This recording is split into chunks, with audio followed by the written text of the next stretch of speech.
దుర్యోధనుడికి ఏదో ధైర్యం లేకుండా యుద్ధానికి ఎలా వెడతాడు? దుర్యోధనుడు యుద్ధానికి వెళ్ళకపోతే అధర్మాత్ములందరూ మడిసిపోవడం అన్నది ఎలా సాధ్యమవుతుంది? అసలు కృష్ణ పరమాత్మ యొక్క అవతార ప్రయోజనం ఎలా నెరవేరుతుంది? నరుడి యొక్క అవతారమైనటువంటి అర్జునుని యొక్క అవతార ప్రయోజనం ఎలా నెరవేరుతుంది? ఆ అవతార ప్రయోజనము నెరవేరాలి అంటే దుర్యోధనుడు కురుక్షేత్ర సంగ్రామానికి రావడంలో పూనికని పొంది తీరాలి. అలా పూనికని పొందాలి అంటే ఆయనకి ఒక గొప్ప నమ్మకస్తుడైనటువంటి స్నేహితుడు, ఆ స్నేహితుడు కూడా అర్జునుణ్ణి వధించగలడు అని ఆయనకి నమ్మకం ఉన్నటువంటి వాడు ఒకడు ఉండాలి. ఆ స్థానాన్ని మహాభారతంలో భర్తీ చేసిన వాడు కర్ణుడు. కర్ణుని యొక్క వ్యక్తిత్వం మహాద్భుతమైనటువంటి రీతిలో కొనసాగుతుంది. యథార్థమునకు కర్ణుడు లేకపోతే కురుక్షేత్ర యుద్ధం జరిగి ఉండేదా అన్న విషయాన్ని నిష్పక్షపాతంగా పరిశీలనం చేస్తే జరిగి ఉండేది కాదు అన్న విషయమే స్పష్టంగా గోచరమవుతుంది. అందుకే ఆ ధర్మ సంస్థాపన యందు భగవంతుని యొక్క వ్యూహమునందు ప్రణాళికా రచన యందు కర్ణుడు చాలా ప్రధానమైనటువంటి పాత్రని పోషించాడు. దుర్యోధనుడి యొక్క ఆశలన్నీ కర్ణుడి మీదే. ఎందుకనంటే భీముడికి సంబంధించినంత వరకు దుర్యోధనుడి నమ్మకం ఏమిటి అంటే తాను ప్రతిఘటించగలను అని. అందుకే నిరంతరం భీముడి మీద విజయం సాధించడం కోసం అనితర సాధ్యమైనటువంటి రీతిలో పరిశ్రమ చేస్తూ ఉండేవాడు.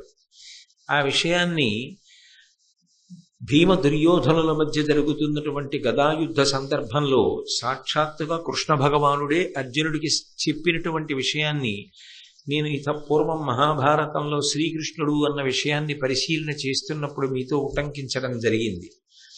అందుకని ఆయన భీముణ్ణి నేను మట్టు పెట్టగలను అని ఒక ప్రధానమైన విశ్వాసాన్ని పొందాడు. కానీ అర్జునుడి విషయం దగ్గరికి వచ్చేటప్పటికీ అర్జునుణ్ణి మట్టు పెట్టగలిగినటువంటి గొప్ప యోధుడు తన వైపు ఒకడు ఉన్నాడు అన్న పరిపూర్ణమైన విశ్వాసము దుర్యోధనుడిలో లేదు. భీష్మద్రోణాదులు లేరా అంటే భీష్మద్రోణాదులు ఉన్నారు, కానీ వాళ్ళకి పాండవ పక్షపాతం ఉన్నది అని, వాళ్ళకి బంధు సంబంధమైనటువంటి ఆప్యాయత ఆ పాండవుల యందు ఎక్కువగా ఉన్నది అని ఒక కృతనిశ్చయం దుర్యోధనుడికి. అందుకే ఆయన అర్జునుణ్ణి సంహరించగలిగినటువంటి వీరుడు ఎవరైనా లభిస్తాడా? అలా లభించినట్లయితే నేను పాండవుల్ని మట్టు పెట్టడం చాలా తేలికవుతుంది. అలా అర్జునుణ్ణి సంహరించగలిగినటువంటి వీరుడు నాకు లభించనంత కాలం నేను చేసేటటువంటి పరిశ్రమ ఏదైనా కూడా పరిమితమైనటువంటి ప్రయోజనాన్ని ఇవ్వగలదు తప్ప పరిపూర్ణమైన ప్రయోజనమును ఇవ్వలేదు అనేటటువంటి లెక్క కట్టుకుని ఉన్నాడు. అటువంటి సమయంలో కురుక్షేత్ర సంగ్రామం జరిగి అందులో కర్ణుడు పడిపోయే పర్యంతము కూడా నిజానికి దుర్యోధనుడి యొక్క ఆశలన్నీ ఎవరి మీద ఉన్నాయి అంటే కర్ణుడి మీదే పెట్టుకున్నాడు. కర్ణుడు అర్జునుణ్ణి సంహరించగలడు, నేను భీముణ్ణి సంహరించగలను, ఇక మిగిలిన వారు పెద్ద విషయంలోకి రారు, వాళ్ళని కర్ణుడు చాలా తేలికగా సంహరిస్తాడు, కాబట్టి విజయము నాదే అనేటటువంటి పూనిక పొందాడు. కర్ణుడి దుర్యోధనుడి పక్కన లేకపోయినా, కర్ణ దుర్యోధనుల మధ్య అంత గొప్ప మైత్రి ఏర్పడకపోయినా, దుర్యోధనుడు కర్ణుడిని తిరుగులేని రీతిలో నమ్మడానికి కావలసినంత స్నేహాన్ని, అటువంటి స్నేహహస్తాన్ని కర్ణుడు అందించకపోయినా దుర్యోధనుడు యుద్ధానికి వెళ్ళి ఉండేవాడా అన్న విషయం కొంచెం అనుమానాస్పదమే. ఎందుకని అంటే అర్జునుడికి తగిన వీరుడు తన పక్షాన ఉన్నాడు అన్న ధైర్యం దుర్యోధనుడికి లేదు. కానీ కర్ణుడు పరిచయం అవడమే మహాభారత కథని ఒక పెనుమలుపు తిప్పింది. అయితే అసలు కర్ణుడు దుర్యోధనుడి వైపుకి ఎందుకు వెళ్ళాడు? దుర్యోధనుడికి సంబంధించినటువంటి బంధుత్వం ఉన్నవాడు కాడు. పాండవుల వైపు బంధుత్వము లేదని చెప్పడానికి వీల్లేదు. అసలు వాళ్ళు వచ్చిన అంశాలను పరిశీలనం చేస్తే నిజానికి తెలియకపోయినప్పటికీ కూడా ఒక రకంగా ధర్మరాజు గారికి సోదరుడే అవుతాడు కర్ణుడు. ఎందుచేత అంటే కర్ణుడు సూర్యుని యొక్క కుమారుడు. ధర్మరాజు గారు యమధర్మరాజు గారి యొక్క అంశతో వచ్చినవాడు. యమధర్మరాజు గారు సూర్యుని యొక్క కుమారుడు, కర్ణుడు సూర్యుని యొక్క కుమారుడు. అప్పుడు ధర్మదేవత యొక్క అంశలో వచ్చినటువంటి ధర్మరాజు గారు సూర్యుని యొక్క కుమారుడైనటువంటి కర్ణుడు, వీళ్ళిద్దరూ అన్నదమ్ములే అవుతారు. అయినప్పుడు ఇద్దరి యందు తత్సంబంధమైనటువంటి తేజస్సు, తత్సంబంధమైనటువంటి అంశయే ప్రకాశిస్తున్నప్పుడు వాళ్ళ మనోభావనల మధ్య సమతౌల్యం ఉండాలి. కానీ కర్ణుడు కేవలము దుర్మార్గుడే అని నిర్ణయించడం కూడా సాధ్యం కాదు. ఎందుచేత అంటే మహాభారతాన్ని నిష్పక్షపాతంగా పరిశీలనం చేస్తే కర్ణుడు దుర్మార్గుడు అని చెప్పడం కన్నా కర్ణుడు విధి చేత వెక్కిరింపబడినవాడు, కర్ణుడు దురదృష్టవంతుడు అని చెప్పడానికే అవకాశం ఎక్కువ కనపడుతుంది. ఆ దురదృష్టం ఆయనని వరించి ఉండకపోతే, ఆయన అటువంటి ఇబ్బందులను పొంది ఉండకపోతే, ఆయన నిజానికి కురుక్షేత్రం జరిగిపోయిన తరువాత అఖండ భూమండలాన్ని పరిపాలించడానికి కావలసినటువంటి సమర్థతని పొందినవాడు, అర్హతని పొందినవాడు. ఆయన స్వయంగా కుంతీదేవి యొక్క కుమారుడు, పైగా సూర్య భగవానుని యొక్క పుత్రుడు. ఈ భూమి మీద సహజమైనటువంటి కవచకుండలాలతో ఉన్నవాడు కర్ణుడు వినా ఇంకొకడు కనపడడం. మహాతేజోమూర్తి, గొప్ప అందగాడు. నిజంగా భారతాన్ని నేను 1కి 4 మాటలు అంటున్నాను, నిష్పక్షపాతంగా పరిశీలనం చేస్తే అర్జునుడి కన్నా కూడా చాలా అందగాడిగా కర్ణుడు కనపడతాడు మనకి. అటువంటి బంగారు కాంతితో సూర్యమండలం భూమి మీదకి దిగొచ్చిందా అన్నంత అందగాడు, అంతటి శౌర్యమూర్తి, అంతటి విలుకాడు, అంతటి ధనుర్ధరుడు, అంత గొప్ప పరాక్రమం కలిగినటువంటి వాడు, దానము చేసినటువంటి వాడు. ఆయన గురించి ప్రజలు ఆయన సుగుణముల గురించి మాట్లాడుకున్నారు అనడానికి మహాభారతంలో సాక్ష్యాలున్నాయి. అలాగే ఆయన మౌఢ్యంతో పాండవుల్ని ద్వేషించిన వాడు కాడు. ఆయనకి పాండవుల పట్ల కొంత ప్రేమ ఉన్నది అన్న విషయం కూడా మహాభారతాన్ని పరిశీలనం చేస్తే అర్థమవుతుంది. కుంతీదేవి వచ్చి ఒక క్లిష్టమైన సన్నివేశంలో నువ్వు నా కుమారుడివి అని అడిగితే, అర్జునుడు వినా మిగిలిన 4 నీ కుమారులు నాకు దొరికినప్పటికీ వాళ్ళని వధించకుండా విడిచిపెడతాను అని ప్రతిజ్ఞ చేసినటువంటి ఔదార్యం ఉన్నవాడు. ఆ మాతృప్రేమ లేదు అని చెప్పడం కూడా సాధ్యం కాదు. దుష్ట చతుష్టయమునందు ఒకడుగా అపకీర్తిని పొందినప్పటికీ కేవలముగా పరమ దుర్మార్గమైనటువంటి లక్షణములే కలిగినవాడు అని చెప్పడం సాధ్యం కానీ కాదు.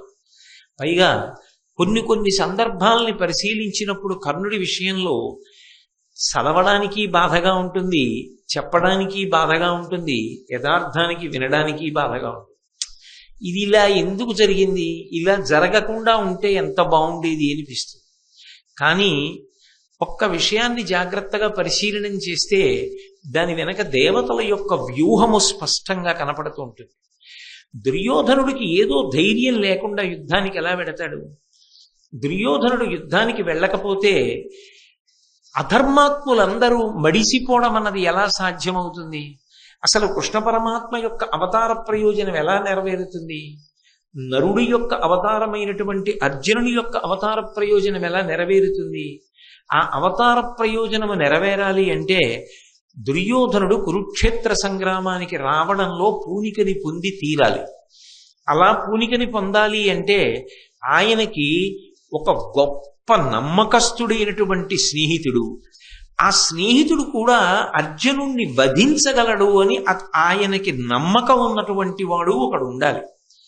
ఆ స్థానాన్ని మహాభారతంలో భర్తీ చేసిన వాడు కర్ణుడు. కర్ణుడు అలా భర్తీ చేసి ఉండకపోతే అసలు కురుక్షేత్ర సంగ్రామం జరిగేది కాదు. అందుకే నిజానికి ఇద్దరూ సూర్య సంబంధం ఉన్నవారే, ధర్మరాజు గారు కానీ కర్ణుడు కానీ.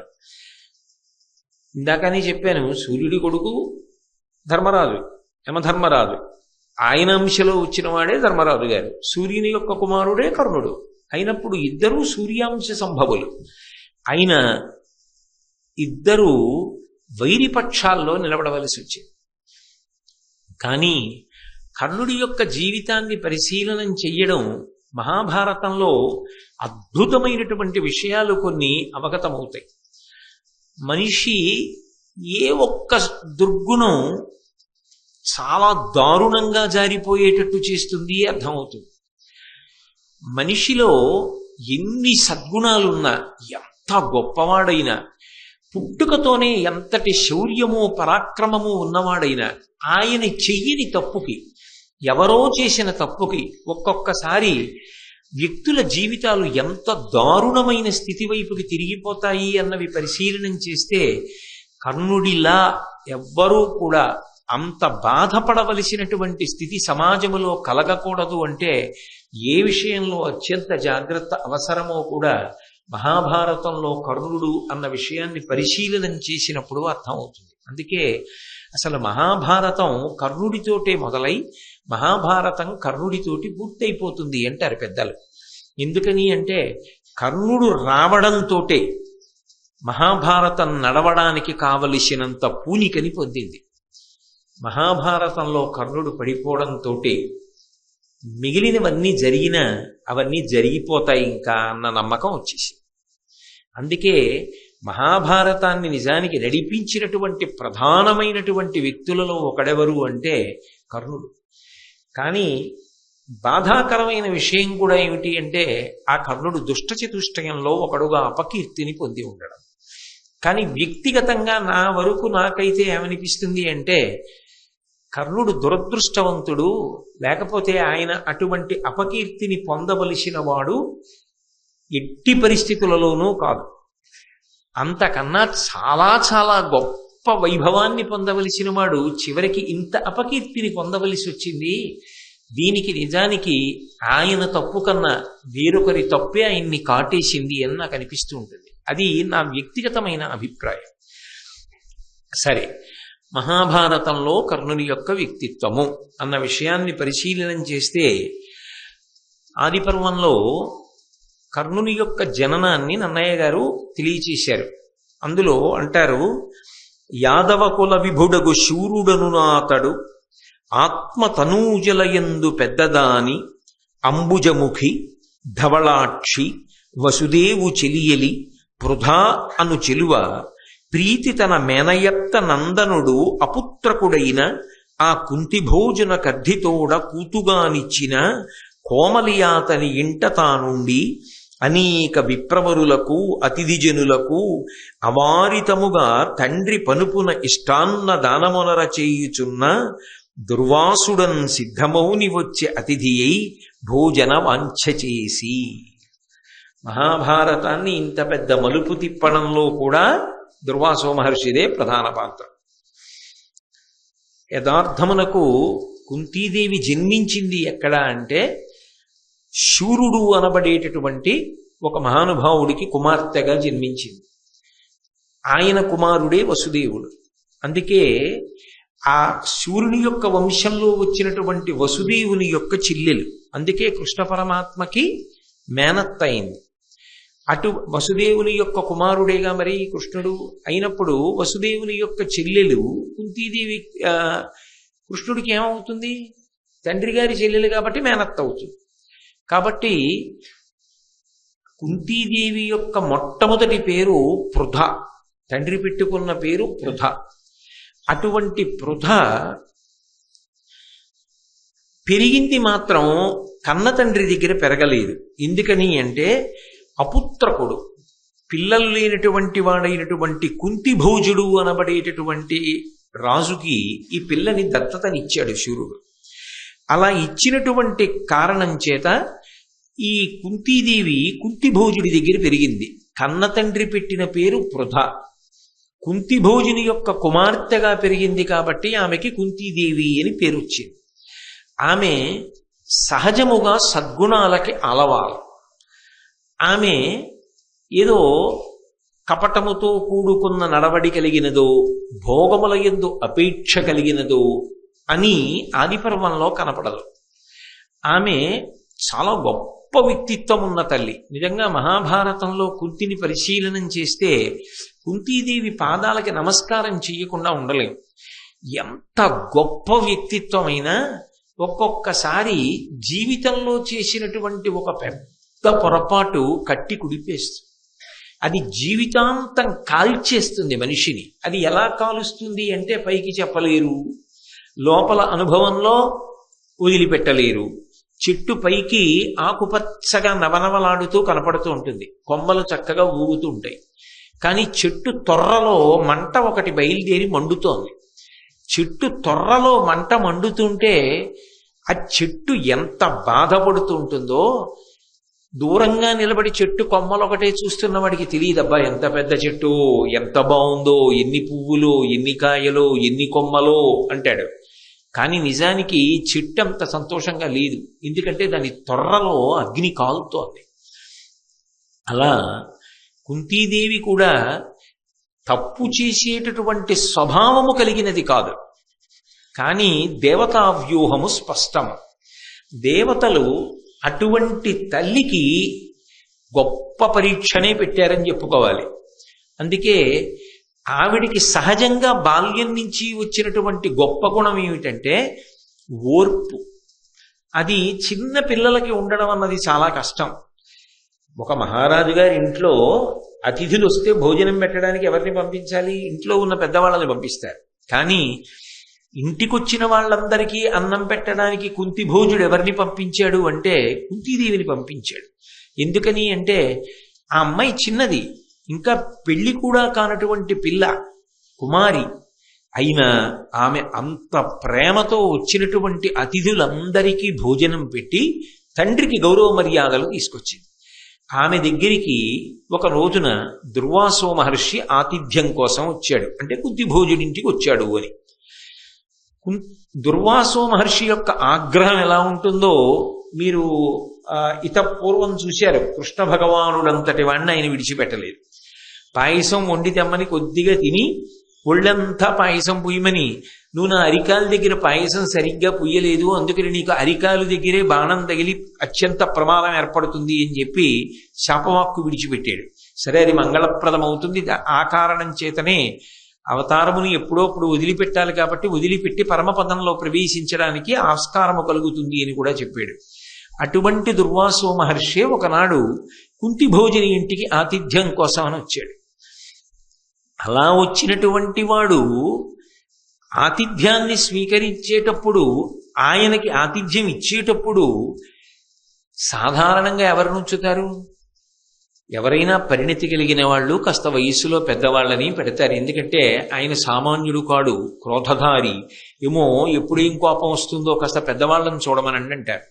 కానీ చిత్రం ఏమిటంటే కుంతీదేవే సపర్య చేసింది, కుంతీదేవే భోజనం పెట్టింది. అంటే వయసుతో సంబంధం లేకుండా ఆవిడ పరిణతి అటువంటిది. ఆయన భోజనం అంతా చేశాడు. కుంతీదేవి చేసిన సేవల చేత ఎంతో సంతోషాన్ని పొందాడు.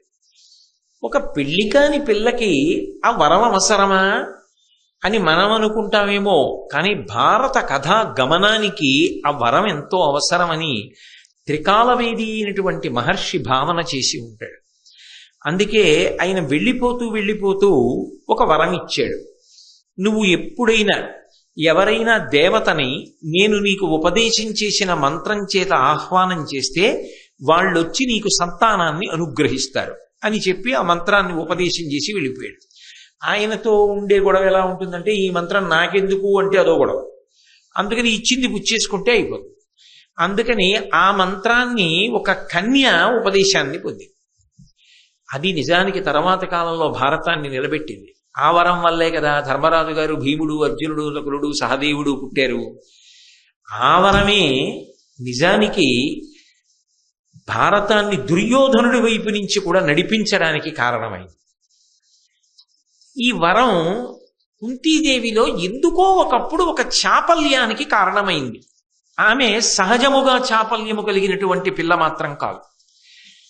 అప్పుడు ఏమనుకోవాలి అంటే, బుద్ధిని ప్రచోదనం చేసేవాళ్ళు ఎవరు?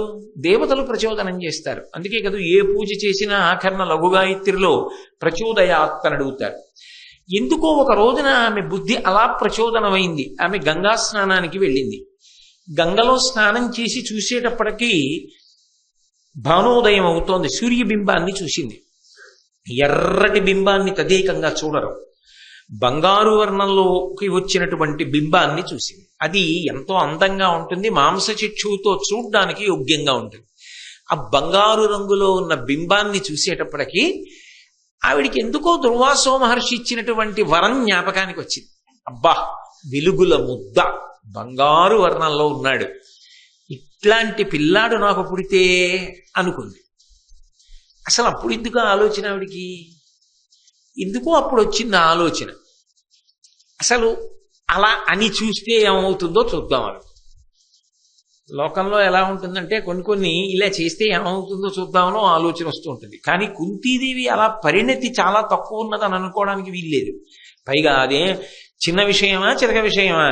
ఓ పిల్లాడిని కన్నెపిల్ల పొందడం అంటే ఆమెకి తెలియదా దాని యొక్క విపరిణామములు ఎలా ఉంటాయో? అంటే తెలుసు ఆమెకు. కానీ దేవతా వ్యూహం అనే నేను అనుకోవలసి ఉంటుంది, మీరైనా భావన చేయవలసి ఉంటుంది. మహాభారతం ధర్మ సంస్థాపన కోసం జరిగిన కథ కాబట్టి అలా ఒక వ్యక్తి రాకపోతే, దుర్యోధనుడి పక్షాన నిలబడకపోతే భారత యుద్ధం జరిగే అవకాశం లేదు.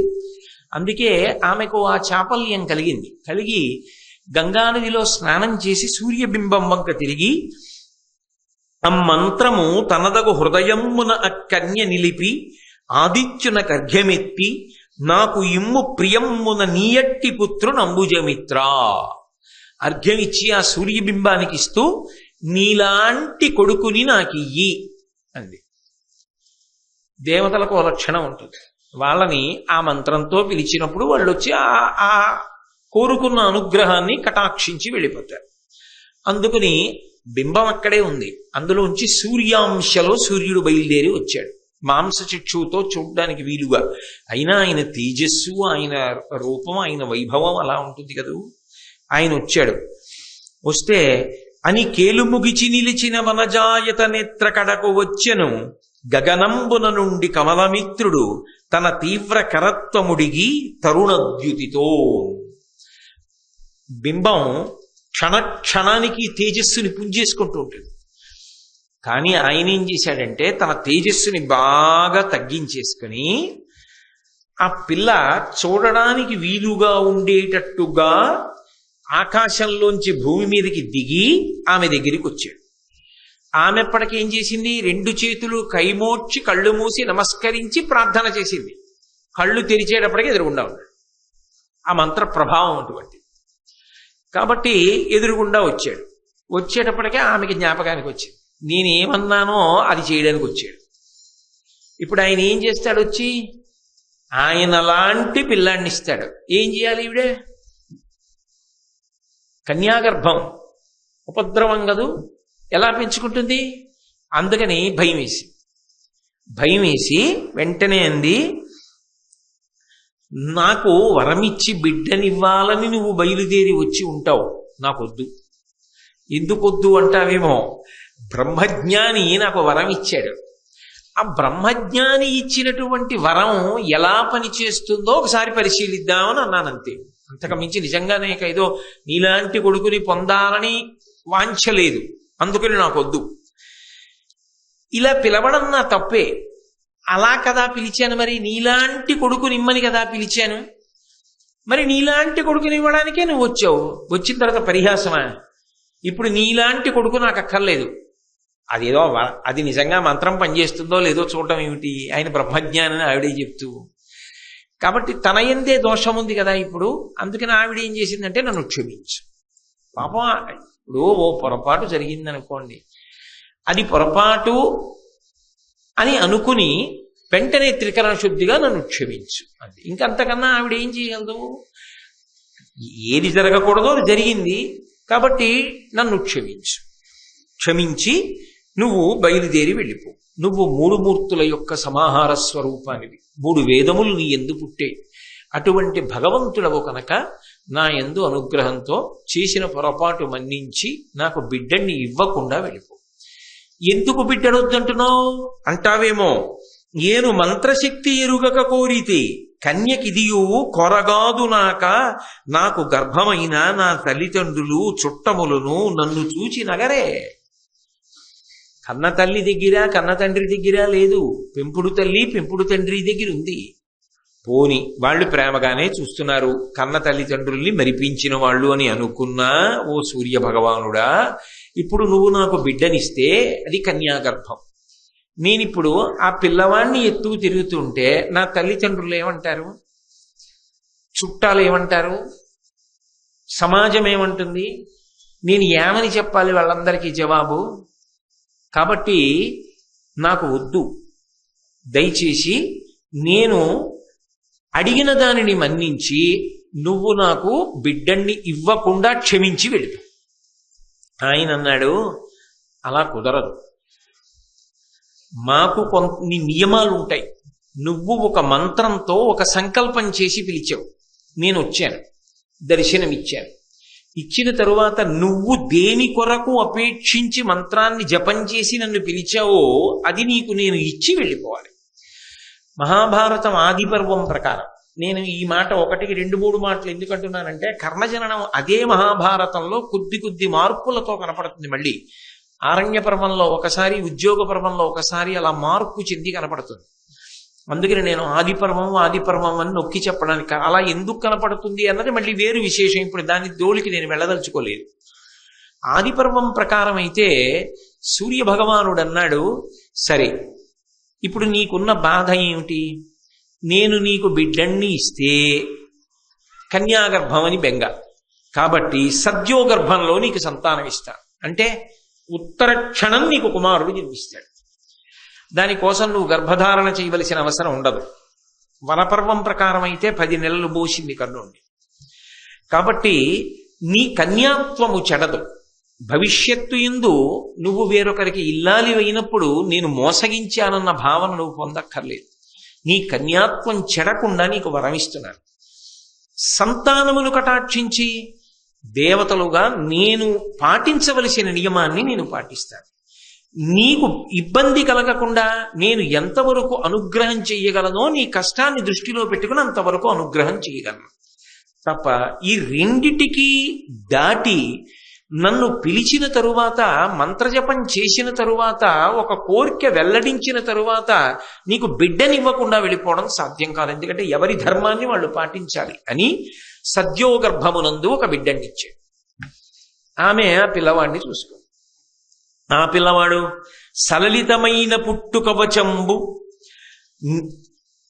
నిసర్గజమైన కుండలంబుల యుగళంబు నొప్పగా సుపుత్రుడు కర్ణుడు పుట్టే, సూర్యమండలమొక భూతలంబున బెడంగయి దీప్తి సహస్రకంబుతో వెలుగెడునా నిజజ్యుతి సవిస్తరలీల వెలుంగుచుండగన్. నిజంగా ఇదే వివాహం అయిపోయిన తరువాత ఇలాంటి కొడుకు పుట్టుంటే భారతదేశం అంతటా ఎంత ఉత్సవం జరిగి ఉండేదో. కుంతీదేవి అటువంటి కొడుకుని కందే. ఆ తండ్రి ఎంత ఆనందపడిపోయి ఉండేవాడో, ఇంతటి తేజోమూర్తి నాకు కొడుకుగా పుట్టాడని. ఆ పుట్టినవాడి జీవితం ఎంత భద్రమైన రీతిలో, ఎంత గొప్పగా వర్ధిల్లి ఉండేదో. ఇందులో ఎవరిది తప్పని నిర్ణయం చేయగలరు? దుర్వాసో మహర్షి వరమివ్వడం తప్పంటారా? భారతం ఎలా నడుస్తుంది? అంత పరిణితి కలిగిన పిల్ల కుంతీదేవి అడగడం తప్పంటారా? వచ్చిన సూర్య భగవానుడు ధర్మం పాటించడం తప్పంటారా? అప్పటికీ సద్యోగర్భంలో బిడ్డనిచ్చి వెళ్ళడం తప్పంటారా? అయినా తన మర్యాదని దృష్టిలో పెట్టుకుని ఆ పిల్లాన్ని ఏం చెయ్యాలో అర్థం కాక విస్తుపోవడం కుంతీదేవి ఎళ్ళ తప్పంటారా? అసలు తప్పు చెప్పడం మనకెంతవరకు సాధ్యం అవుతుంది ఆ విషయంలో? ఎవరి ఏమీ చెప్పలేనంత పెద్ద పీఠముడి, ఎవరు ఏం చేసినా కని కుంతీదేవి వదిలేసినా, కనడానికి కారణమై సూర్యుడు వెళ్ళిపోయినా దాని వలన జీవితం పాడైపోయిన వాడు మాత్రం కర్ణుడు అన్నది నిస్సందేహమైనటువంటి విషయం. అప్పుడైనా ఇప్పుడైనా ఎప్పుడైనా అంతే. అటువంటి పరమ ప్రమాదకరమైన పనులు జరగకుండుగాక, అది భారతం యొక్క తీర్పు అంతే. కాబట్టి ఆ పుట్టిన పిల్లవాడు పుట్టు కవచంబు, వాడికి పుడుతూనే కవచం ఉంది. లోకంలో కవచం కట్టుకుంటాడు ఎవడైనా, ఆయనకి పుడుతూ కవచం ఉంది. అంతేకాదు, నిసర్గజమైన కుండలంబుల యుగళంబు నొప్పగా, చెవులకి సహజమైనటువంటి కుండలములు ఉన్నాయి. దానికి తోడు సుపుత్రుడు కర్ణుడు పుట్టే. ఆయన గురించి తప్పుగా ఏం మాట్లాడాల. ఏదో కుక్కలు కూసాయి, నక్కలు కూసాయి, రక్తం వర్షం పడింది, దుశ్శకునములు ఏం చెప్పలేదు. నన్నయ్య గారు చాలా పవిత్రమైన మాట మాట్లాడారు. అతను సుపుత్రుడు కర్ణుడు పుట్టే. నిజంగా అటువంటి కొడుకు ఎవరికి పుడతాడు? ఆయన సుపుత్రుడే. పరిస్థితులు ఆయనను అలా చేసేసాయి. అనేక మలుపులు తిరిగిపోయింది ఆయన జీవితం. ఆయన చేతిలో లేకుండా తిరిగిపోయింది. ఆయన చెయ్యని పాపానికి ఆయన జీవితం అలా తిరిగింది. నిజంగా ఒక కోణంలో ఆలోచన చేస్తే కర్ణుడి గురించి ఆలోచన చేసినప్పుడు చాలా బాధే కలుగుతుంది. అయ్యయ్యో, ఇంత పౌరుష పరాక్రమాలు, ఇంతటి శౌర్యమూర్తి, ఇంత గొప్పగా పుట్టినవాడు ఆఖరికి దుష్టయంలోకి వెళ్ళిపోయాడే. అందుకు పుట్టినవాడైతే ఎన్ని దుశ్శకునములు కనపడాలి? అవేం చెప్పలేదు కదా భారతంలో. దుర్యోధనుడు పుట్టినప్పుడు ఎలా జరిగాయో అలా జరగలేదే. చాలా అద్భుతంగా వర్ణిస్తున్నారు. ఆంధ్రీకరించినప్పుడు నన్నయ్య గారు, సుపుత్రుడు కర్ణుడు పుట్టే, సూర్యమండలం ఒక భూతలంబున బెడంగయి, సూర్యమండలం భూమి మీదకి దిగిందా అన్నట్టుగా ఉన్నాడు ఆ పిల్లాడు. దీప్తి సహస్రకంబుతో వెలుగడునా నిజద్యుతి, ఆ కాంతి అలా ఉంది పిల్లాడిది. అది అన్ని వేపులకి కొడుతోంది. అంత అందగాడు, బంగారు రంగులో మెరిసిపోతున్నాడు ఆ పిల్లాడు. సవిస్తరలీల వెలుంగుచుండగన్.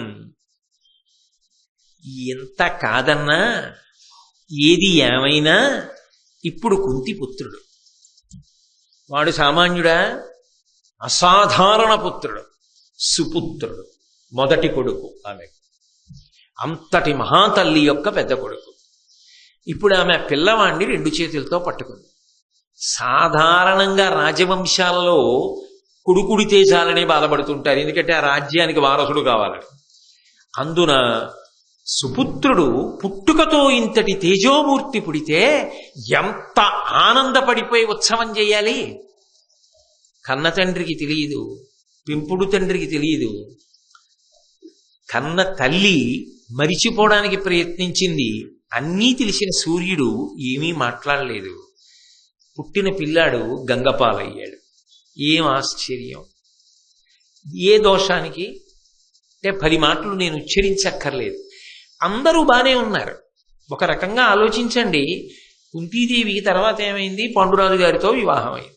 పాండురాజు గారు భర్తృస్థానంలో ఉండగా పుట్టిన వాళ్ళు ఆమె యొక్క సంతానమని సంతోషంగా ప్రకటించుకున్నారు.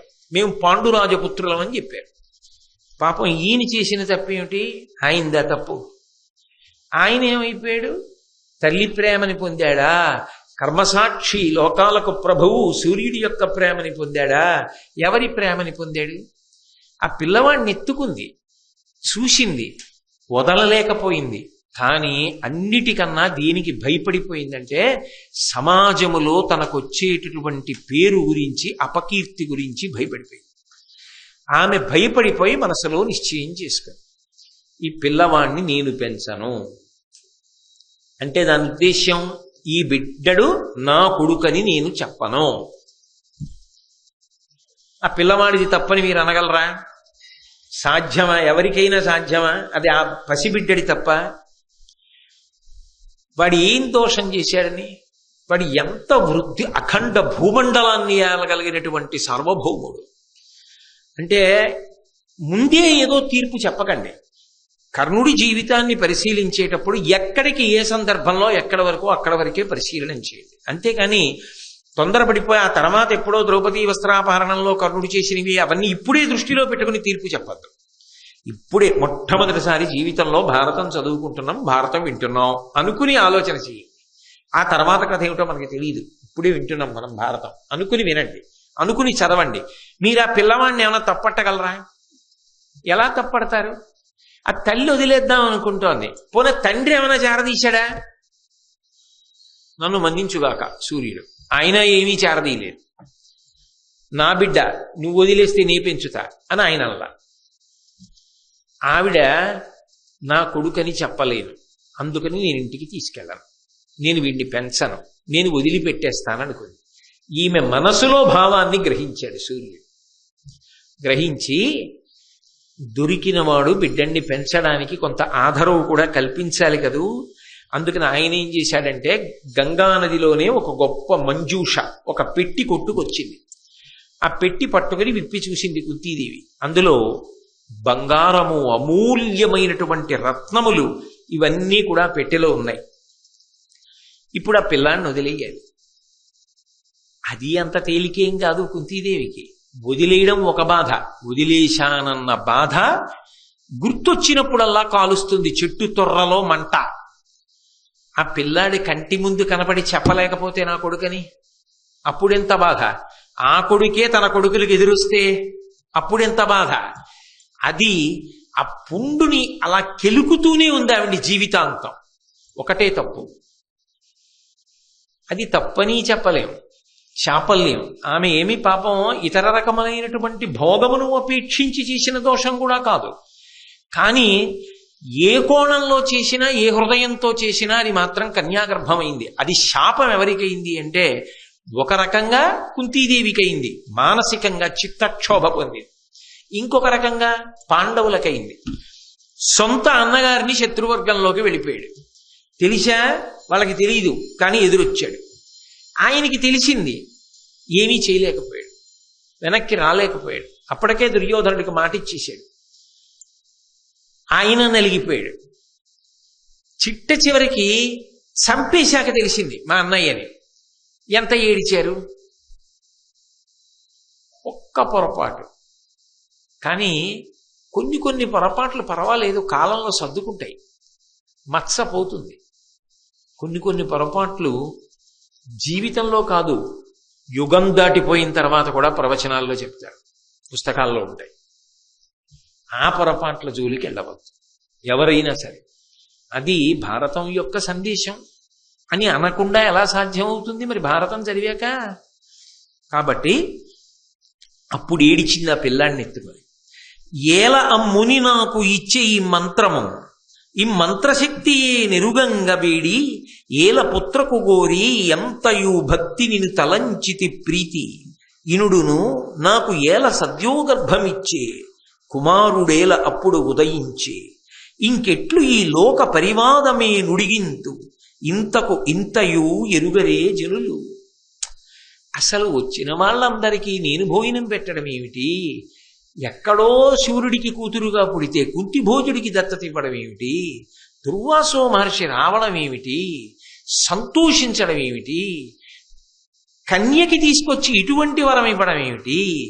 నాకేమో ఒకసారి పరీక్షిద్దామని చాపల్యం పుట్టడం ఏమిటి? సూర్యుడొచ్చి కుదరదు కొడుకునిస్తానని సద్యోగర్భంలో కొడుకునివ్వడం ఏమిటి? వీడింత మహనీయమూర్తి ఏమిటి? వీణ్ణి తీసుకెడదామంటే లోకనింద. ఆ తర్వాత తన జీవితం ఎలా, పెళ్ళెలా అవుతుంది? అవనప్పుడు ఇంట్లో తల్లిదండ్రులు ఏమైపోతారు? ఇలాంటి పిల్లని పెంచుకున్నామని వీళ్ళంటారు, ఈ పిల్ల పుట్టిందని వాళ్ళంటారు. లోకానికి అనడం చాలా తేలిక. ఎవరు ఎందుకు చేశారని ఆదరించి పలకరించి విచారించే వాళ్ళు ఎక్కడుంటారు లోకంలో? పొరపాటు దిద్దడానికి వాడికన్నా అవతలవాడి పొరపాటుని ఎత్తి చాటి 10 మందికి చాటింపు వేయడంలో సంతోషం ఎక్కువ ఉన్న వాళ్ళే ఉంటారు నాబోటిగాళ్ళు. కాబట్టి ఇంత వగచింది, ఏం చెయ్యాలో అర్థం కాలేదు. ఈ బాలుని ఎత్తుకుని ఇంటికి జన్న, నన్నున్న బంధులందరూ మనంబుననేమనారే, ఎట్లీ బాలసూర్యుని భునిట్టుల డించి పోవంగా బుద్ధి పుట్టునని కన్య మనంబులోనన్.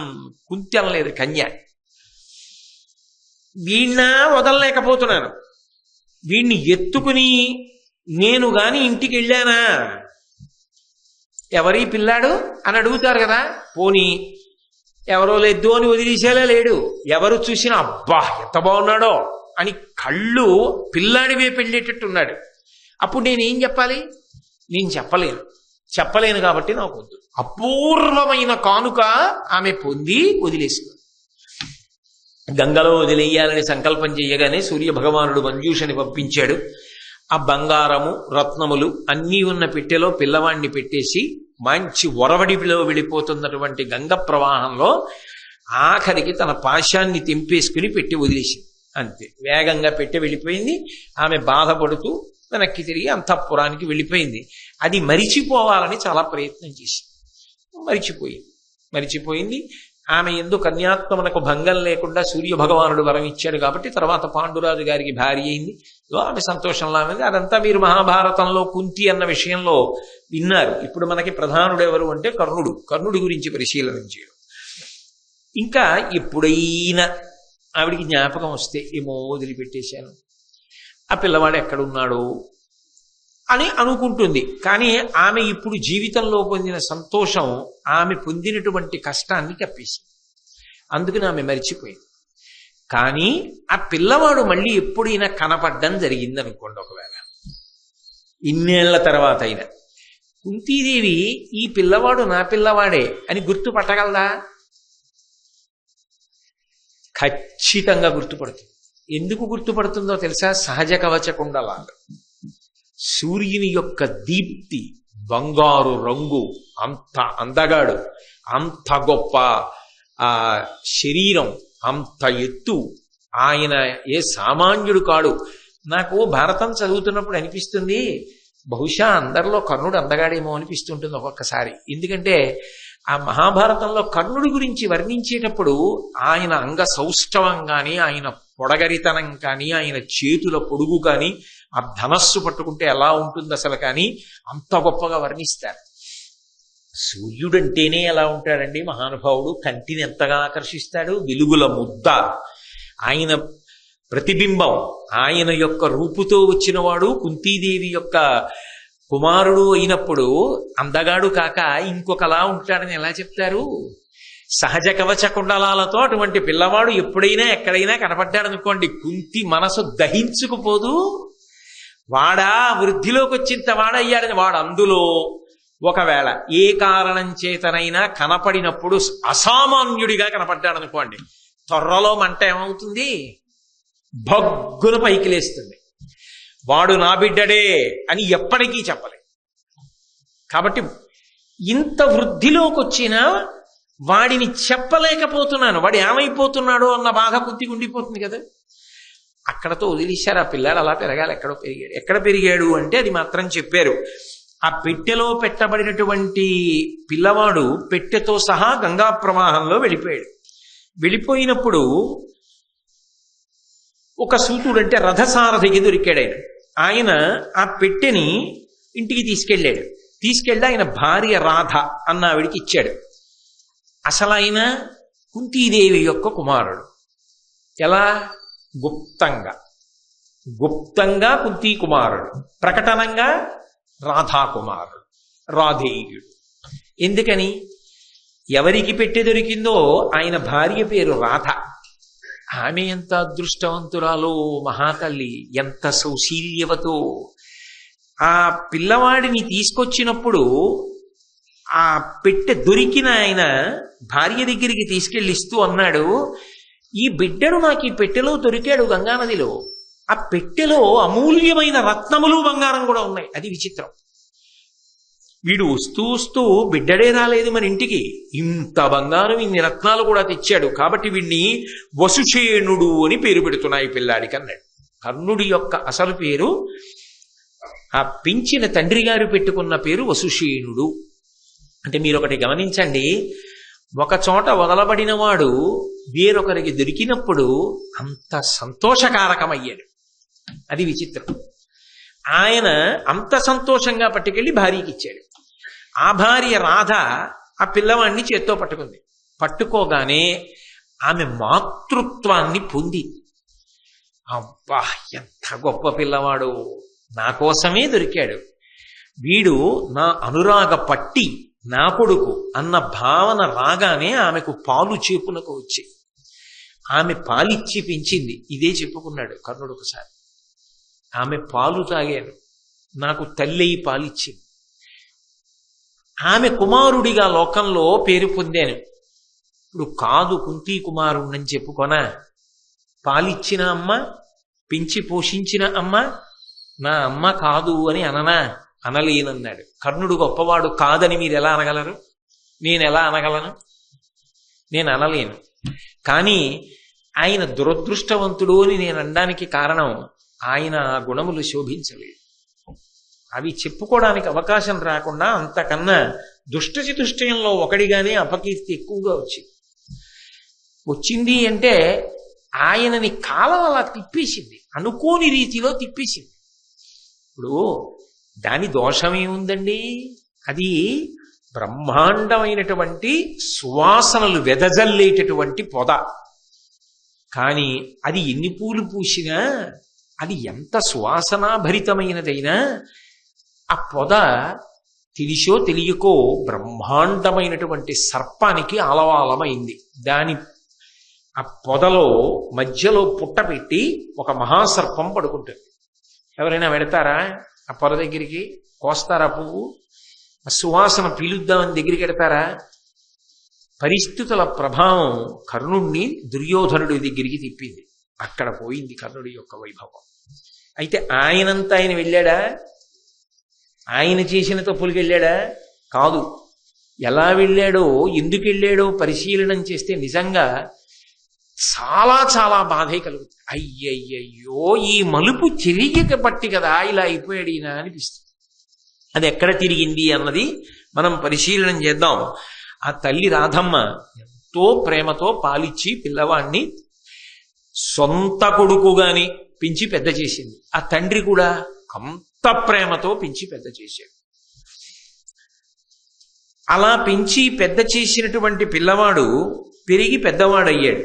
అయిన తరువాత ఒకానొకప్పుడు ఈ కుంతీదేవి పాండురాజు గారిని పెళ్లి చేసుకుంది. పెళ్లి చేసుకున్న తర్వాత ధర్మరాజు, భీముడు, అర్జునుడు, నకులుడు, సహదేవుడు దేవతల యొక్క అంశలలో పుట్టారు. పుట్టిన తర్వాత పాండురాజు గారు శరీరం విడిచిపెట్టాడు. శరీరం విడిచిపెట్టిన తర్వాత మాద్రి సహగమనం చేసింది. ఈ పిల్లల్ని నేను ఎక్కడ పెంచగలనని చెప్పి అక్కడ ఉన్నటువంటి బ్రాహ్మణులందరినీ కూడా తీసుకుని ఆవిడ బయలుదేరి ఆ ఋషులందరితో కలిసి హస్తినాపురానికి వచ్చింది. అప్పుడు ధృతరాష్ట్ర మహారాజు స్వాగతం పలికాడు. ఆమె అంతఃపురంలోకి ప్రవేశించింది. వీళ్ళు దేవతాంశలలో వచ్చినటువంటి పిల్లలు పాండురాజు గారు కోరి కన్నవాడే కాబట్టి పాండురాజు యొక్క కుమారుడుగానే లోకములో ధార్మికంగా భావింపబడ్డారు. వాళ్ళందరూ కూడా పాండుతనూజులు అన్న పేరుతో పెరిగి పెద్దవారవుతున్నారు. సహజంగా దేవతాంశలలో వచ్చిన వారు కాబట్టి క్రమశిక్షణతో గురువుల పట్ల, పెద్దల పట్ల అకుంఠితమైనటువంటి గౌరవంతో వాళ్ళకి సేవ చేస్తూ వృద్ధిలోకి వచ్చారు.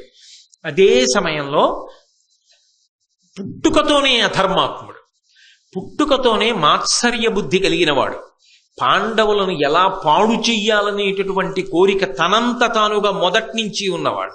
పరిస్థితుల ప్రభావం వల్ల అన్న మాట దుర్యోధనుడికి అన్వయం అవ్వదు. ఆయనకి పుట్టుకతో వాళ్ళెప్పుడూ సోదర భావనతోనే ఉన్నా ఆయన అలా అంగీకరించలేడు పాండవుల్ని. అందుకని ఎలా పాండవుల్ని పాడు చేసేయాలనేటటువంటి భావన పరిపూర్ణముగా ఉన్నవాడు దుర్యోధనుడు. అయినా వాళ్ళ ధర్మం వాళ్ళని రక్షిస్తూ వచ్చింది పాండవుల్ని. అందుకే విషాన్నం పెట్టించాడు, పాములతో కరిపించాడు, నీళ్లలో తోయించాడు, లక్క ఇంట్లో పెట్టి కాల్పించాడు, ఇన్ని చేయించాడు కదూ. ఆ పిల్లలు పాండవులు పెరిగి పెద్దవాళ్ళు అవుతున్నారు. ఒకప్పుడు కృపాచార్యుల వారు పాఠం చెప్పారు వాళ్ళకి. తర్వాత ఒకనాడు ద్రోణాచార్యుల వారు వస్తే భీష్మాచార్యుల వారు సంభావించి ఆ ద్రోణాచార్యుల వారిని పాండవులకు గురువుగా పెట్టాడు. పాండవులకు అంటే పాండురాజపుత్రులకు, ధృతరాష్ట్రుడి యొక్క పుత్రులకు కూడా. వాళ్లతో పాటే కర్ణుడు కూడా నేర్చుకున్నాడు. ఆ రోజులలో మీరు భారతాన్ని జాగ్రత్తగా పరిశీలిస్తే ఏదో కొద్ది ప్రాంతానికి కాదు, ఎక్కడెక్కడ నుంచో వచ్చి ద్రోణాచార్యుల వారి దగ్గర విలువిద్య నేర్చుకునేవారు. అందుకే కర్ణుడు కూడా ద్రోణాచార్యుల వారి దగ్గరే విలువిద్య నేర్చుకున్నాడు. అందుకే గురుడు అన్నమాటే వాడుతూ ఉంటాడు ద్రోణాచార్యుల వారిని ఉద్దేశించి. ఆయన దగ్గరే నేర్చుకున్నాడు. దుర్యోధనాదులతో కలిసి తిరుగుతూ ఉండేవాడు. అయితే ఒకానొక సందర్భంలో వీళ్ళందరూ కూడా సభాప్రవేశం చేశారు. ఎప్పుడు అంటే కుమారాస్త్ర విద్యా ప్రదర్శనము అని ఒక ఘట్టం ఏర్పడింది. పిల్లలకి పాఠం నేర్పాడు కదా ద్రోణాచార్యుల వారు. ఈ పిల్లలందరికీ నేర్పిన పాఠం ఏమిటి? ధనుర్వేదం. గొప్పగా అస్త్రప్రయోగం చేస్తారు, కొంతమంది శూలం ప్రయోగిస్తారు, కొంతమంది గదాయుద్ధం చేస్తారు. ఎవరెవరికి ఏ పాఠం చెప్పాడు అందులో వాళ్ళు ఎంత గొప్పగా ప్రవీణులయ్యారు అన్నది ఆ రాచకుటుంబం అంతా చూడ్డం కోసమని ఒక గొప్ప రంగస్థలాన్ని ఏర్పాటు చేశారు. ఆ రంగస్థలాన్ని ఏర్పాటు చేసినప్పుడు ఈ పిల్లల యొక్క విద్యాభ్యాసం అయిపోయిన తరువాత వాళ్ళు ఎంత బాగా విద్యని ప్రదర్శన చేస్తారో చూడడం కోసం ధృతరాష్ట్ర మహారాజు వచ్చి కూర్చున్నాడు. పక్కన గాంధారి కూర్చుంది, ఆ పక్కనే కుంతీదేవి కూర్చుంది. భీష్ముడు, ద్రోణుడు, విదురుడు, అశ్వత్థామ, కృపాచార్యుడు, ద్రోణాచార్యుడు వీళ్ళందరూ ఉన్నారు. సరే, పిల్లల్ని ప్రారంభం చేయమన్నారు. ఎవరికి వచ్చిన విద్య వాళ్ళు ప్రదర్శిస్తున్నారు. భీమ దుర్యోధనుల మధ్య గదాయుద్ధం ప్రారంభమైంది. అది ఎలా ప్రారంభమైంది అంటే చివరికి ఏ స్థాయికి వెళ్ళిపోవడం మొదలెట్టిందంటే కురుక్షేత్రాన్ని తలపించేసి వాళ్ళిద్దరూ పిల్లలుగా ఉన్నప్పుడే ఒకరినొకరు చంపేసుకుంటారా అన్నట్టుగా కొట్టేసుకున్నారు. అప్పుడు మధ్యలోకి వెళ్ళి వాళ్ళిద్దరినీ కూడా విడిపించి, అశ్వత్థామ, ఇది కేవలంగా మీరు చదువుకున్న చదువుని చూపించడానికే తప్ప నిజంగా పౌరుష ప్రతాపాలతో చంపేసుకోవడానికా ఏమిటని విడదీసి వెనక్కి తీసుకొచ్చాడు. తరువాత అర్జునుడి యొక్క విలువిద్యా ప్రదర్శనం ప్రారంభమైంది. అర్జునుడు ఆ సభలోకి ప్రవేశిస్తున్నాడు. అక్కడే కుంతీదేవి కూడా కూర్చుని ఎంతో సంతోషంగా ఉంది. ఆవిడ భావనలో ఏముంటుంది, తన బిడ్డల్లో భీముడు గొప్ప గదాయుద్ధం చేస్తాడు, ధర్మరాజు గారు శూలం విసురుతాడు, ధనుర్బాణములు ప్రయోగిస్తాడు, అలాగే అర్జునుడు సకలాస్త్ర సంపన్నుడు. కాబట్టి ఇవన్నీ చూసుకుని తండ్రి లేని బిడ్డలు ఆ తల్లి చూసుకుని ఆనందించాలి. అందులో మాద్రి కూడా లేదు. 5 యొక్క వైభవాన్ని చూసి సంతోషిద్దామని కుంతి కూడా కూర్చుంది. సుతుల విద్యా ప్రవీణత చూచువేట్క ఎంతయును సంతసంబున కుంతిదేవి రాజసన్నిధి గాంధార రాజపుత్రికలన నుండే ఉన్మీలిత నలిన నేత్ర. ఆ ధృతరాష్ట్ర గాంధారీదేవులతో కలిసి కుంతీదేవి కూడా కూర్చుని చూస్తోంది, సంతోషిస్తోంది. ఓ, నా పిల్లలన్నింటిలో పైచేయి, ఎంత బాగా విద్య నేర్చుకున్నారు, ఎంత బాగా విద్యని ప్రదర్శనం చేస్తున్నారని ఆవిడ ఎంతో ఆనందంతో ఆ అస్త్ర ప్రదర్శనాన్నంతటినీ కూడా పరిశీలనం చేస్తోంది. ఆ పరిశీలనం చేస్తుండగా అర్జునుడు సభాప్రవేశం చేశాడు. వెంటనే చూస్తున్న వాళ్ళందరూ కూడా సభికులలో పెద్ద ఎత్తున మాటలు వినపడ్డాయి. వీడే కృతహస్తుడఖిలాస్త్ర విద్యలందు, వీడే అగ్రగణ్యుడు ధర్మవిధులలో, వీడే భరతవంశం బెల్ల వెలుగా కుంతి కడుపు చల్లగా పుట్టిన ఘనభుజుండు. వాళ్ళందరూ ఏమంటున్నారంటే, వీడే కృతహస్తుడఖిలాస్త్ర విద్యలందు, అస్త్ర విద్యలలో తిరుగులేనటువంటి మేటి ఈయనే, ఈ అర్జునుడే. వీడే అగ్రగణ్యుడు ధర్మవిధులలోన, ధర్మం తెలిసిన వాళ్ళల్లో అగ్రగణ్యుడు ఈ అర్జునుడు. వీడే భరతవంశం బెల్ల వెలుగా, భరతవంశం అంతా వెలిగిపోయేటట్టుగా అపారమైన కీర్తి తీసుకురావడానికి కుంతి కడుపు చల్లగా పుట్టిన ఘనభుజుండు. ఆయన బాణములు వేస్తాడు కాబట్టి మంచి ఎత్తైన భుజములు కలిగిన వాడు. అదిగో ఆ ఘనమైన భుజములు కలిగినటువంటి అర్జునుడు, అదిగో ఆయనే ఆయనే ఆయనే అని చెప్పుకుంటుండగా అర్జునుడు సభాప్రవేశం చేశాడు. ఇంకా భీముడి విషయంలో భీముడితో సమానంగా దుర్యోధనుడు గదాయుద్ధం చేస్తాడు అన్న ప్రతీతి ఉంది. అర్జునుడి విషయంలో ఆ రోజుల్లో అర్జునుడితో సమానంగా బాణప్రయోగం చేసేవాడు ఉంటాడని ఎవరికీ నమ్మకం లేదు. ద్రోణాచార్యుల వారు కూడా ఏమంటాడంటే, నా శిష్యులలో కల్లా చాలా గొప్పవాడు అంటుంటాడు అర్జునుడిని. కాబట్టి ఆ అర్జునుడు వస్తున్నాడు సభలోకి అనేటప్పటికీ కుంతీదేవి పొంగిపోయింది. అబ్బా, మీకు నేను మొట్టమొదటే చెప్పాను ఆ ప్రసంగం ప్రారంభంలో, దుర్యోధనుడి బాధ కూడా అక్కడే. భీముడికి నేనున్నాను, అర్జునుడికి ఎదురు తిరిగి పోరాడగలిగినటువంటి యోధుడు నా వైపు లేడు. ఎందుకంటే మొదటి నుంచి మాత్సర్యం కదా, మరి ఆ స్థానంలో భర్తీ చేసేవాడు లేడు నాకు. ఇప్పుడు ఇంతమంది అర్జునుడు వస్తున్నాడని జేజేలు పలుకుతుంటే దుర్యోధనుడి హృదయం ఎలా ఉంటుందో ఆలోచించండి. మండిపోతోంది. అవతల కుంతీదేవి పొంగిపోతోంది. ధృతరాష్ట్రుడు బయటపడాడు. చూడ్డానికి ఏం లేదుగా, తర్వాత తెలుసుకుంటాడు ఏమవుతోందో. కాబట్టి ఆ కుంతి ఎంతో సంతోషంగా ఉంది. అర్జునుడు సభాప్రవేశం చేశాడు. అస్త్ర విద్యా ప్రదర్శనం చేయమన్నాడు ద్రోణాచార్యుల వారు. ఆగ్నేయ శరమున అతి భీకరాగ్నియు, వారుణాస్త్రమున దుర్వారజలము, అనిల బాణంబున అధికానిలంబును, మేఘాస్త్రమున మహామేఘచయము పుట్టించు, మరియును భూమి బాణంబున భూ ప్రవిష్టుండగు, భూరి ఘోర శైల బాణంబున శైలరూపము దాల్చు వీరుడు, అదృశ్యాస్త్ర విద్య పేర్మిత నదృశ్య దేహుండగు, తక్షణంబా హ్రస్వుడగు దీర్ఘుడగు సూక్ష్ముడగు రయంబుతోడ రథ మధ్య గతుడగు, దుర్గతుండు అగు మహీతల గతుడగు అద్భుతముగా.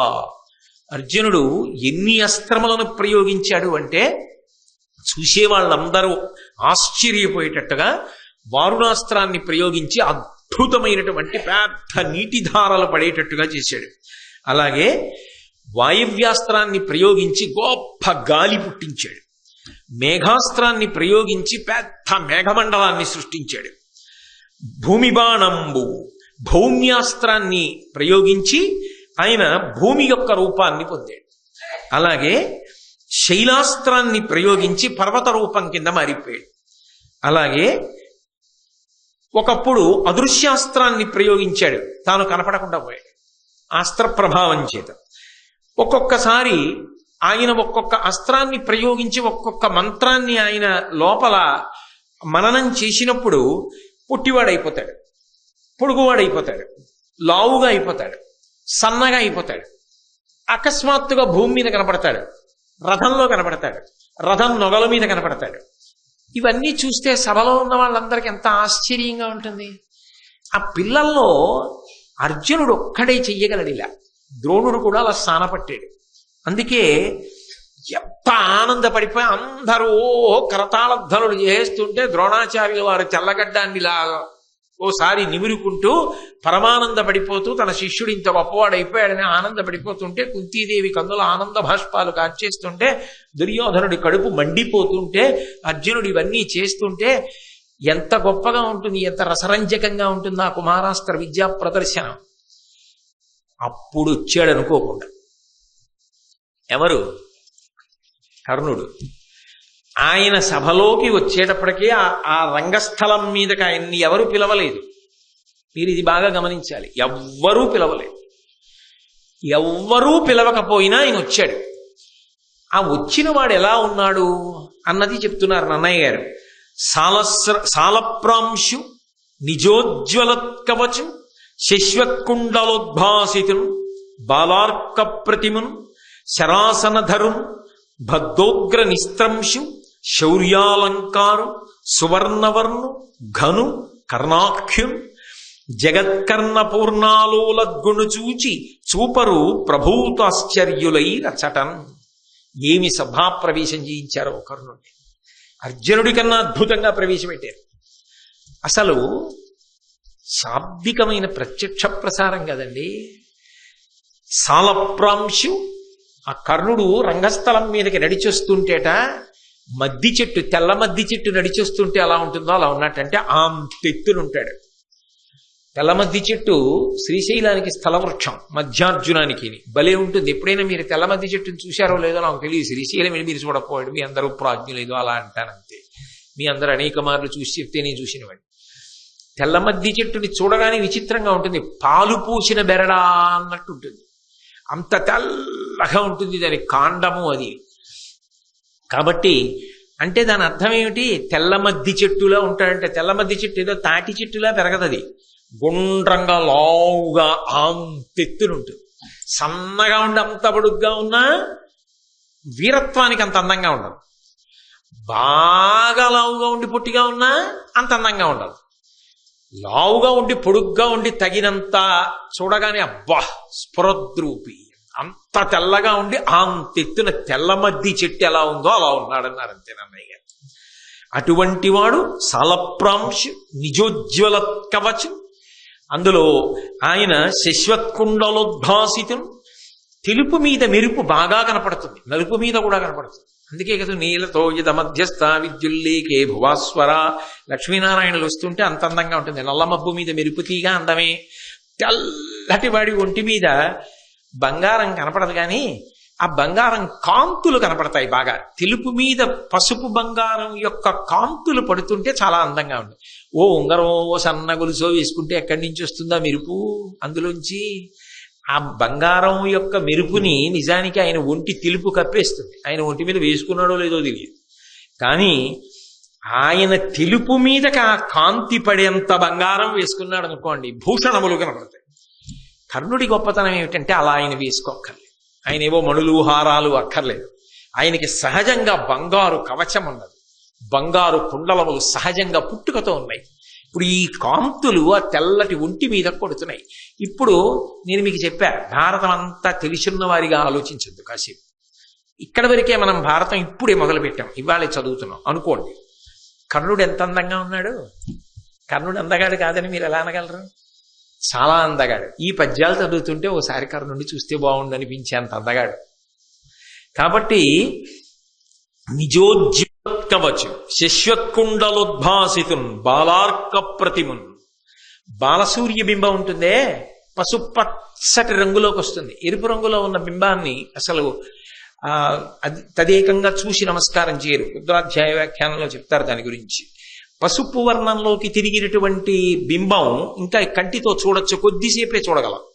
అది భలే మెరిసిపోతుంటుంది బంగారు వర్ణంలో. అలా ఉన్నాడు నాన్నగారి పోలిక, ఎక్కడికి పోతుంది? అందుకని బాలార్క ప్రతిమన్. మరి అటువంటి బాలార్కుణ్ణి చూసి కదా ఇలాంటి కొడుకు కావాలంది.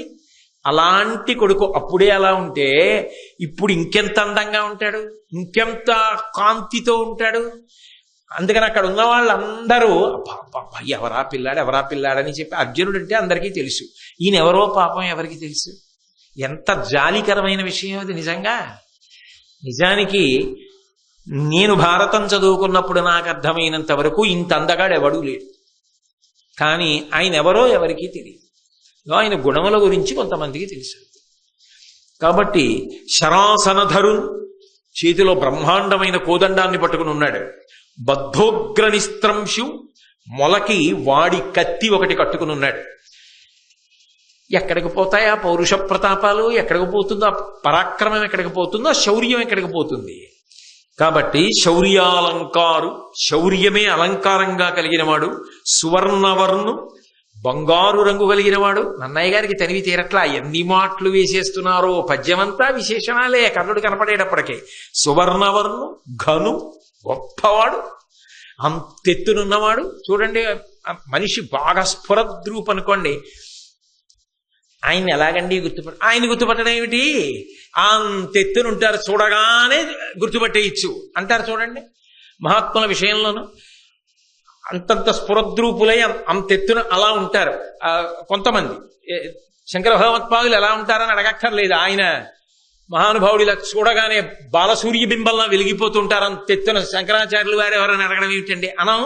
అలా ఘను, కర్ణాఖ్యున్, కర్ణుడిని పేరు కలిగినటువంటి వాడు.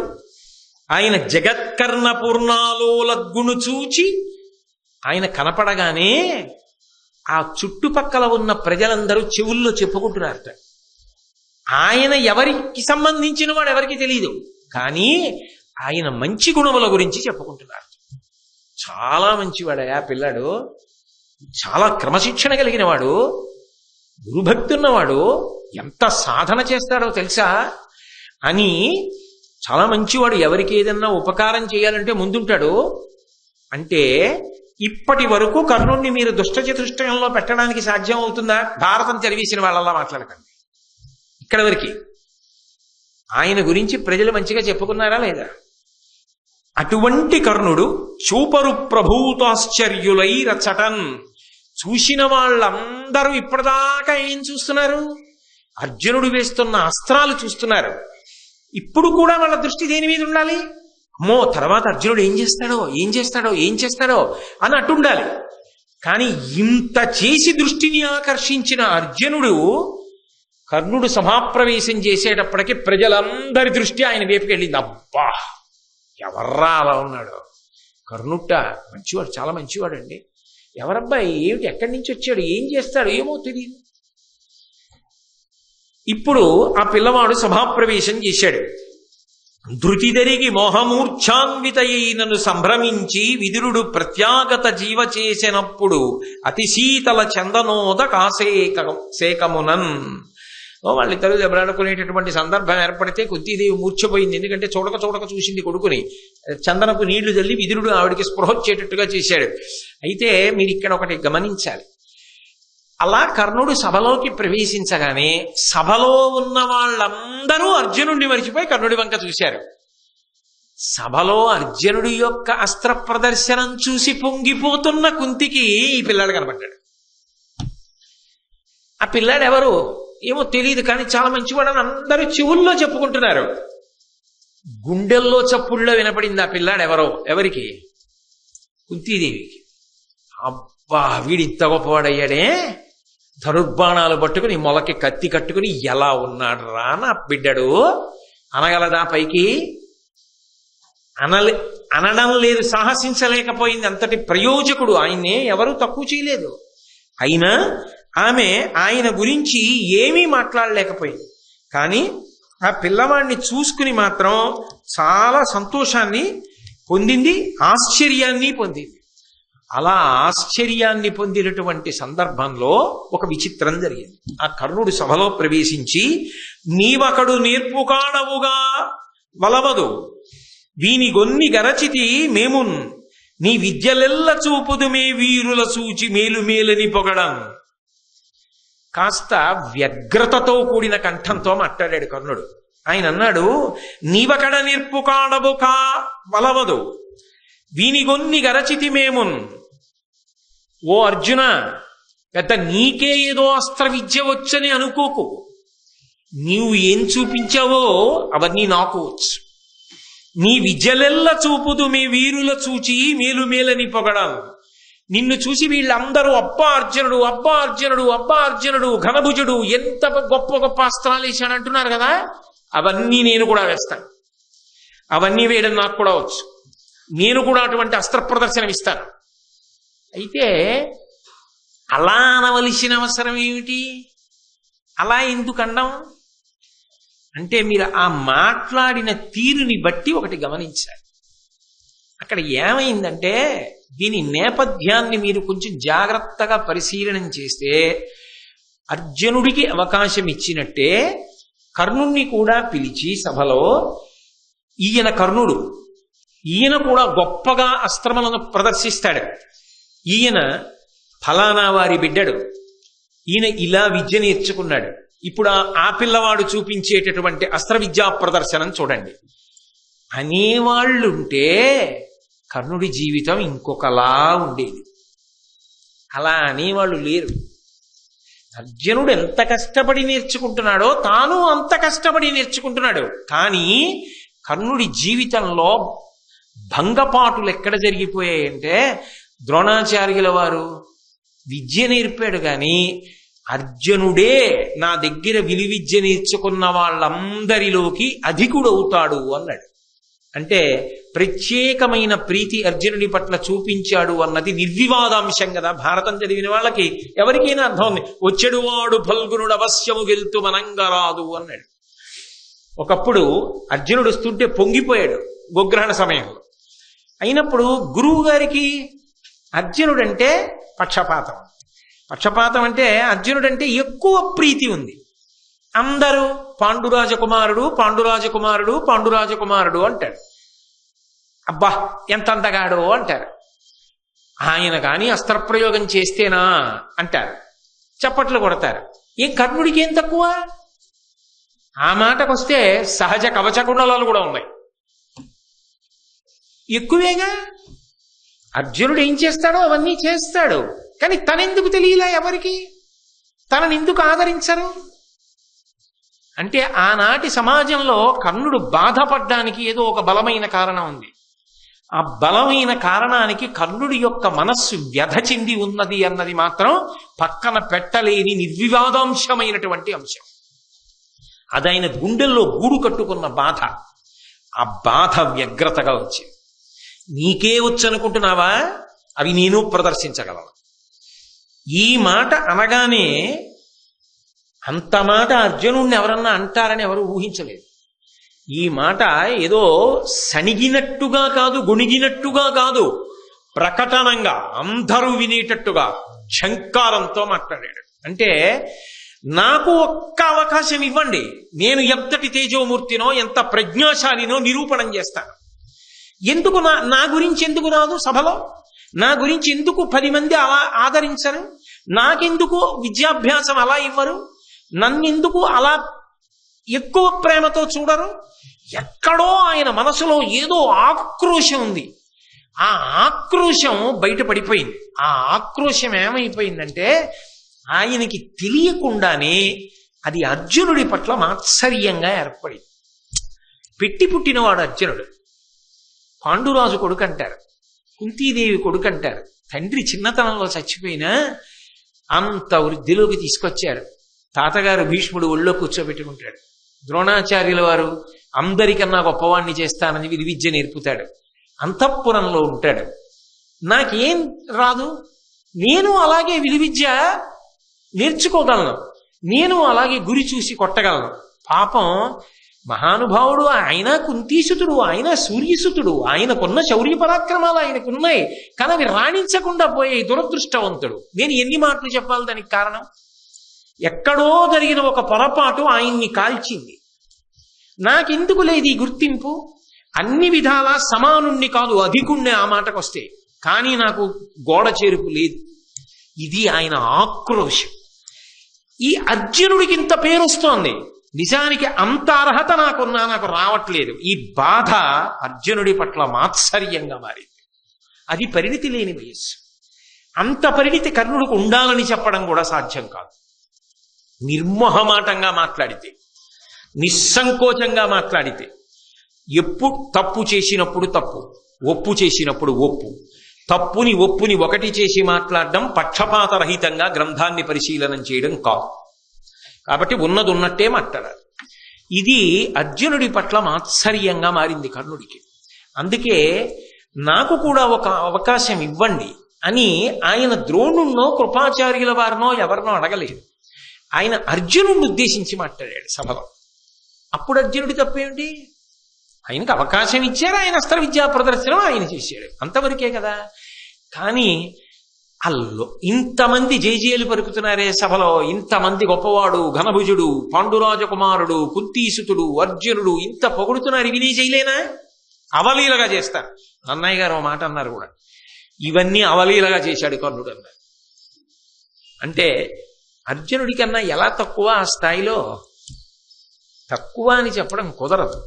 కానీ మీరు ఒకటి ఆలోచించండి, మరి ఏ రకంగానూ తక్కువ కాకపోయినా ఆ అవకాశం రానప్పుడు, ఆ కీర్తి రానప్పుడు, ఆ ఆదరణ లోపించినప్పుడు, అటువంటి ప్రోత్సాహం లభించినప్పుడు ఆయన మనసు బాధపడితే అది ఎలా తప్పడతారు మీరు? సమర్థనీయమే, కానీ పరిణితి లేని స్థితి అర్జునుడి పట్ల మాత్సర్యంగా మారి ఇది పెట్టుబడైంది దుర్యోధనుడికి. వెంటనే అర్జునుడు చూశాడు. ఆయన అనుకున్నాడు, ఇక పూర్వం ద్రోణాచార్యుల వారి దగ్గర ఆయన విద్యాభ్యాసం చేస్తుండగా చూశాడు అర్జునుడు. అనినా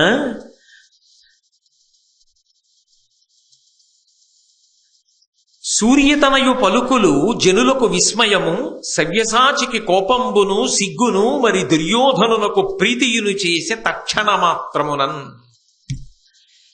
ఇక్కడ పెద్ద మలుపు తిరిగిపోయింది భారతం. ఎప్పుడైతే కర్ణుడు వచ్చి ఈ మాట అన్నాడో, అని అనగానే అది అనిన ఇనతనయు పలుకులు, ఇనుడు అంటే సూర్యుడు, సూర్యుని యొక్క కుమారుడైనటువంటి కర్ణుడి పలుకులు. ఎందుకని ఆయన సూర్యపుత్రుడేగా. శౌర్యము, ఆ పరాక్రమము అవన్నీ తేజోంశ సంభవములు. మహానుభావుడు నిజంగా ఆయన దురదృష్టం కప్పేసింది ఆయన. కాబట్టి ఆ జనులకు విస్మయము, అందరు ఆశ్చర్యపోయారు. ఉత్తినే డంబాలేదు అందామంటే అలాగే కనపడుతున్నాడు, నిజంగా అలా నిలబడగలిగిన వాళ్ళ కనపడుతున్నాడు. అందుకని జనులకు ఆశ్చర్యం వేసింది. అదేమిటి మరి ఇంత తేజోమూర్తి అయితే అసలు ఇతని గురించి లోకంలో అంతా ఆ పేరు ఎందుకు బయటికి రాలేదు? కాబట్టి జనులకు విస్మయము, సవ్యసాచికి కోపంబు సిగ్గు. అర్జునుడికి అందరూ నన్ను పొగుడుతూ నేనేదో ఇంత గొప్పవాడిని అనుకునే సమయానికి ఈయన వచ్చి ఇలా అనేటప్పటికీ నా పరువు పోయింది కదా, కోపం. ఆయన ఇవన్నీ ప్రయోగిస్తే ఇంకా నా గొప్ప ఏమిటి? సిగ్గు. అంటే నీతో సమానుడు ఇంకొకడు ఉండగా, లేదా నీకన్నా అధికుడే ఉండగా నీకు ఇంత కీర్తి లోకం ఇవ్వడం అంగీకరించవలసిన విషయం కాదు. కానీ అర్జునుడు కోరి తెచ్చుకున్నది కాదు, ఆయన అస్త్ర విద్యా ప్రదర్శనం చేశాడంతే. మాత్సర్యంగా కర్ణుడు ఎందు మారిపోయింది. ఆ పరిస్థితులు అటువంటివి. దానికి కర్ణుడిని తప్పు పట్టడానికి కూడా లేదు. కాబట్టి మరి దుర్యోధనునికి ప్రీతియును చేసే తక్షణ మాత్రం దుర్యోధనుడికి మాత్రం గొప్ప సంతోషం వేసి. ఎందుకని? భక్తి అయిపోయింది స్థానం. అసలు ఇంకా కర్ణుడు బాణం వేయలేదు. ఇన్నాళ్ళకి అర్జునుణ్ణి ఎదిరించి నిలబడి ఇవి నే చేయలేనేమిట్రా అనేవాడు వచ్చాడ్రా, వీలాంటి వాడొకడు దొరుకుతాడా అని కదా చూస్తున్నా. భీష్మద్రోణులు ఉన్నా నాకు నమ్మకం లేదు, ఇప్పుడు దొరికాడు నాకు. ఆ దుర్యోధనుడి మనసు పొంగిపోయింది. ఇప్పుడు ఆ కర్ణుడు జారిపోకుండా పట్టేసుకోవాలి దుర్యోధనుడు. పట్టేసుకున్నాడు అనుకోండి, కర్ణుడు దుర్యోధనుడి వైపు వెళ్ళిపోయాడు అనుకోండి, పాపం ఆయన జీవితం అపకీర్తి వైపుకి వెళ్ళిపోతుంది. ఎన్ని గుణములు ఉన్నవాడెంత, ఎంత శౌర్యం ఉన్నవాడైనా పాము పుట్ట చేరిపోయింది పొదలోకి. దుర్యోధనుడు సంతోషాన్ని పొందాడు. ఆయన కర్మ ఏమిటంటే అలా బారిపడకుండా ఆయన్ని కాపాడి రక్షించి ఆయనకి మంచి మాటలు చెప్పి ఇది ఇటు అది అటు అని చెప్పడానికి తల్లి సభలో ఉన్నా చెప్పదు, మా అబ్బాయిని చెప్పదు. ఒరే నాన్న, నువ్వు నా కొడుకువిరా, అటు వెళ్ళడం ఏమిటిరా బంగారు తండ్రి, ధర్మరాజు కన్నా పెద్దవాడివిరా అని ఆవిడ అందు. ఆవిడికి ఎప్పుడూ లోకభీతి. పొరపాటు చేసినప్పుడు పొరపాటు అయిపోయింది. అన్నీ తెలుసున్నవాడు ఆకాశంలో వెలుగుతున్నాడు, ఆయన చెప్పడు. లోకగతి అలాగే ఉంటుంది. పొరపాటు వరకే, తర్వాత ఎవరిదారి వాళ్ళదే. ఆయన చెప్పడు. తనంత తాను తెలుసుకోగలిగినంత పరిణితి కర్ణుడికి ఉందని ఆ వయసులో నిర్ధారణ చేయడం సాధ్యం కాదు. ఆయన ఒక క్లిష్టమైనటువంటి సన్నివేశంలో ఇరుక్కునున్నాడు ఇప్పుడు. దాన్ని నన్నయ్య గారు ఎంత అద్భుతంగా వర్ణించారో చూడండి, భావ ప్రకటనంతో వర్ణించారు. అర్జునుడికి కోపం సిగ్గు, సభలో ఉన్న వాళ్ళకి ఆశ్చర్యం, దుర్యోధనుడికి ప్రీతి, మూడు కలిగేటట్టుగా. అంటే కర్ణుడి జీవితం ఇటు తిరిగిపోతోందన్నది అర్థమైపోవట్లా, ఏమైపోతుంది కర్ణుడి జీవితం అన్నది అర్థమైపోవట్లా. కాబట్టి అర్జునుణ్ణి ద్రోణాచార్యుల వారు అన్నారు, తప్పకుండా అది గురు హృదయం. నువ్వు నీ సమర్థతను వెల్లడి చేసుకోవడానికి, నీకున్న అస్త్ర విద్యా ప్రదర్శన నువ్వు చేయడానికి అభ్యంతరమే ఉంటుంది, చక్కగా చేయొచ్చు అని కర్ణుణ్ణి చూసి నువ్వు అస్త్ర విద్యనంతటినీ కూడా ప్రదర్శించవచ్చు అనగానే దుర్యోధనుడు లేచాడు. తమ్ముళ్లతో కలిసి గబగబా కర్ణుడి దగ్గరికి వచ్చాడు. ముందు కర్ణుణ్ణి గట్టిగా కౌగిలించుకున్నాడు. జారిపోకూడదు, తాను ముందు ఆయన్ని తన వైపుకి తెచ్చేసుకోవాలి. ఇంకా వేశాడా బాణం? వేయలేదు, అక్కర్లేదు, నమ్మకం వచ్చేసింది. ఎందుకని? అసలు ఆ రూపే చెప్పేసింది, ఆ ధైర్యం చెప్పేసింది, ఆ ఊపు చెప్పేసింది. చేసేస్తాడు, లేకపోతే ఇంతమంది మధ్యలో ఇలా మాట్లాడలేడు. ఇంకాసేపు అయితే ఏమవుతుందో, అలా అవ్వకుండానే నేను నా వైపుకి తిప్పేసుకోవాలి, అందుకే లేచి వచ్చి కౌగిలించేసుకున్నాడు. అందులో దుర్మార్గుడు ఎవరైనా ఉంటే ప్రారంభం నుంచి దుర్యోధనుడే. తమ్ముళ్లతో వచ్చి కౌగిలించేసుకుని, నీవు నాకు మిత్రుడివి, నాకు నా బంధువులకు మేలు చేకూర్చి నాతో కలిసి రాజభోగాలను అనుభవించు అంటే ఏమిటి? పూర్ణ చేస్తున్నాడు. అర్జునుడు అంతఃపురంలో ఉన్నాడు, మాతో పాటు రాజభోగాలను అనుభవిస్తున్నాడు. నువ్వేం తక్కువ అర్జునుడి కన్నా? నువ్వు అంతఃపురంలో ఉండు, నాతో సమానంగా రాజభోగాలను అనుభవించు. నా స్నేహితులు, నా బంధువులు అంటే అదిగో వాళ్ళు పాండవులు, వాళ్ళు ఎలా ఉన్నారో అలా నువ్వు ఆ సంతోషాన్ని అనుభవించు అంటే. బాగా పట్టుకోండి, కర్ణుడి మనసు ఏ విషయంలో గాయపడి ఉందో ఆ గాయమునకు మందు దుర్యోధనుడు వేస్తున్నాడు. సహజంగా ఎటు తిరిగిపోతుంది కర్ణహృదయం? దుర్యోధనుడి వైపుకి తిరిగిపోతుంది.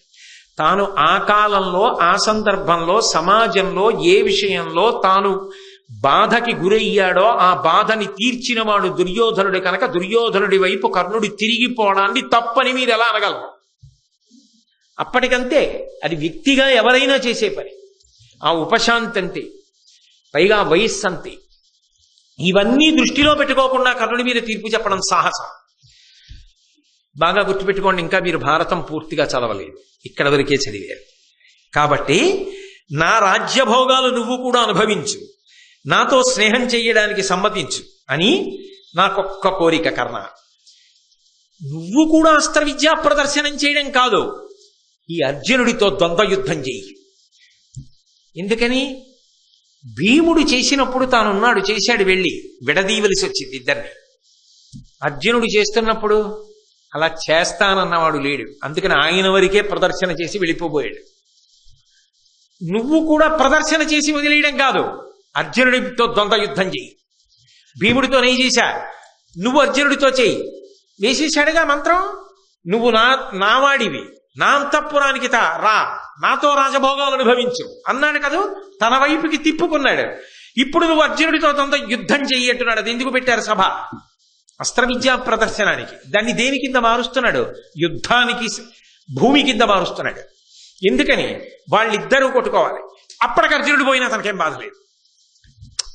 తప్పైతే అయింది, కర్ణుడి మీదకు పోతుంది. కానీ అర్జునుడు వెళ్ళిపోయాడు. అమ్మయ్య, తన కథ అయిపోయింది, పూర్తి అయిపోయింది కథ. వాడేసుకున్నాడు అంతే అవకాశాలు.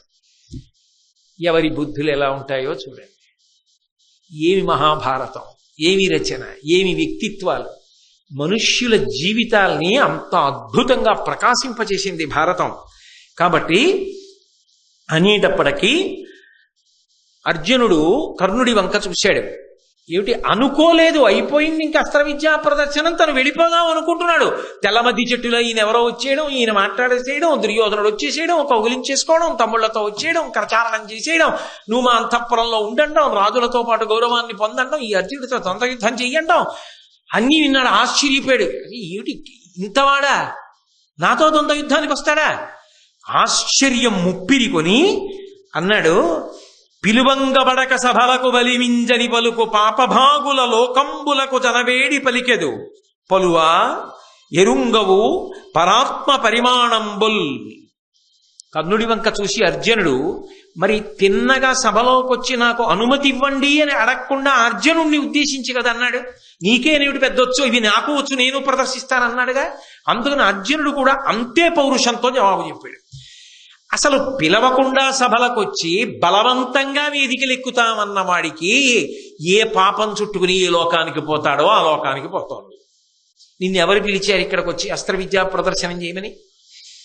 బలవంతంగా సభలో ప్రవేశించి నేను అస్త్ర విద్యా ప్రదర్శనం చేస్తాను, నీకే వచ్చా నాకు వచ్చంటావేమిటి అని పలువా దుర్మార్గుడా ఎరుంగవు పరాత్మ పరిమాణంబుల్.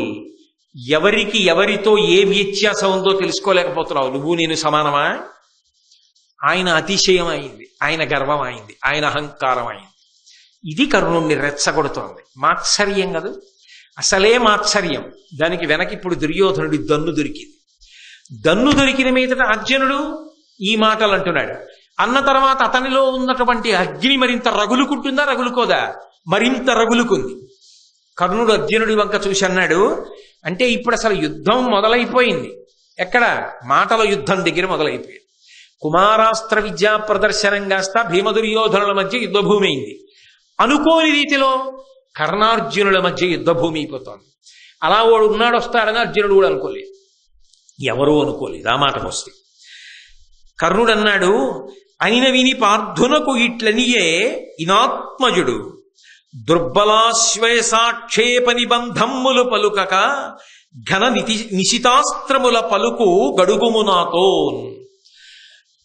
అర్జున, ఈ ధర్మాలు, నిన్నెవడు పిలిచాడు, నువ్వెక్కడి నుంచి వచ్చావు, నువ్వు ఎలా యుద్ధం చేస్తావు, తారతమ్యాలు తెలియవా, నేనెంతటి వాడినో తెలిసే వస్తున్నావా, ఇవన్నీ పిరికి పందలైన వాళ్ళు, బలహీనులైన వాళ్ళు ఉంటారు, వాళ్ళ దగ్గర చెప్పా మాటలు. చెప్తే నీ మాటలు విని బాబోయ్ నిజంగా అంత వాళ్ళ ఉంది, మనం వెళితే ఏమైపోతామేమోనని వెళ్ళిపోతారేమో.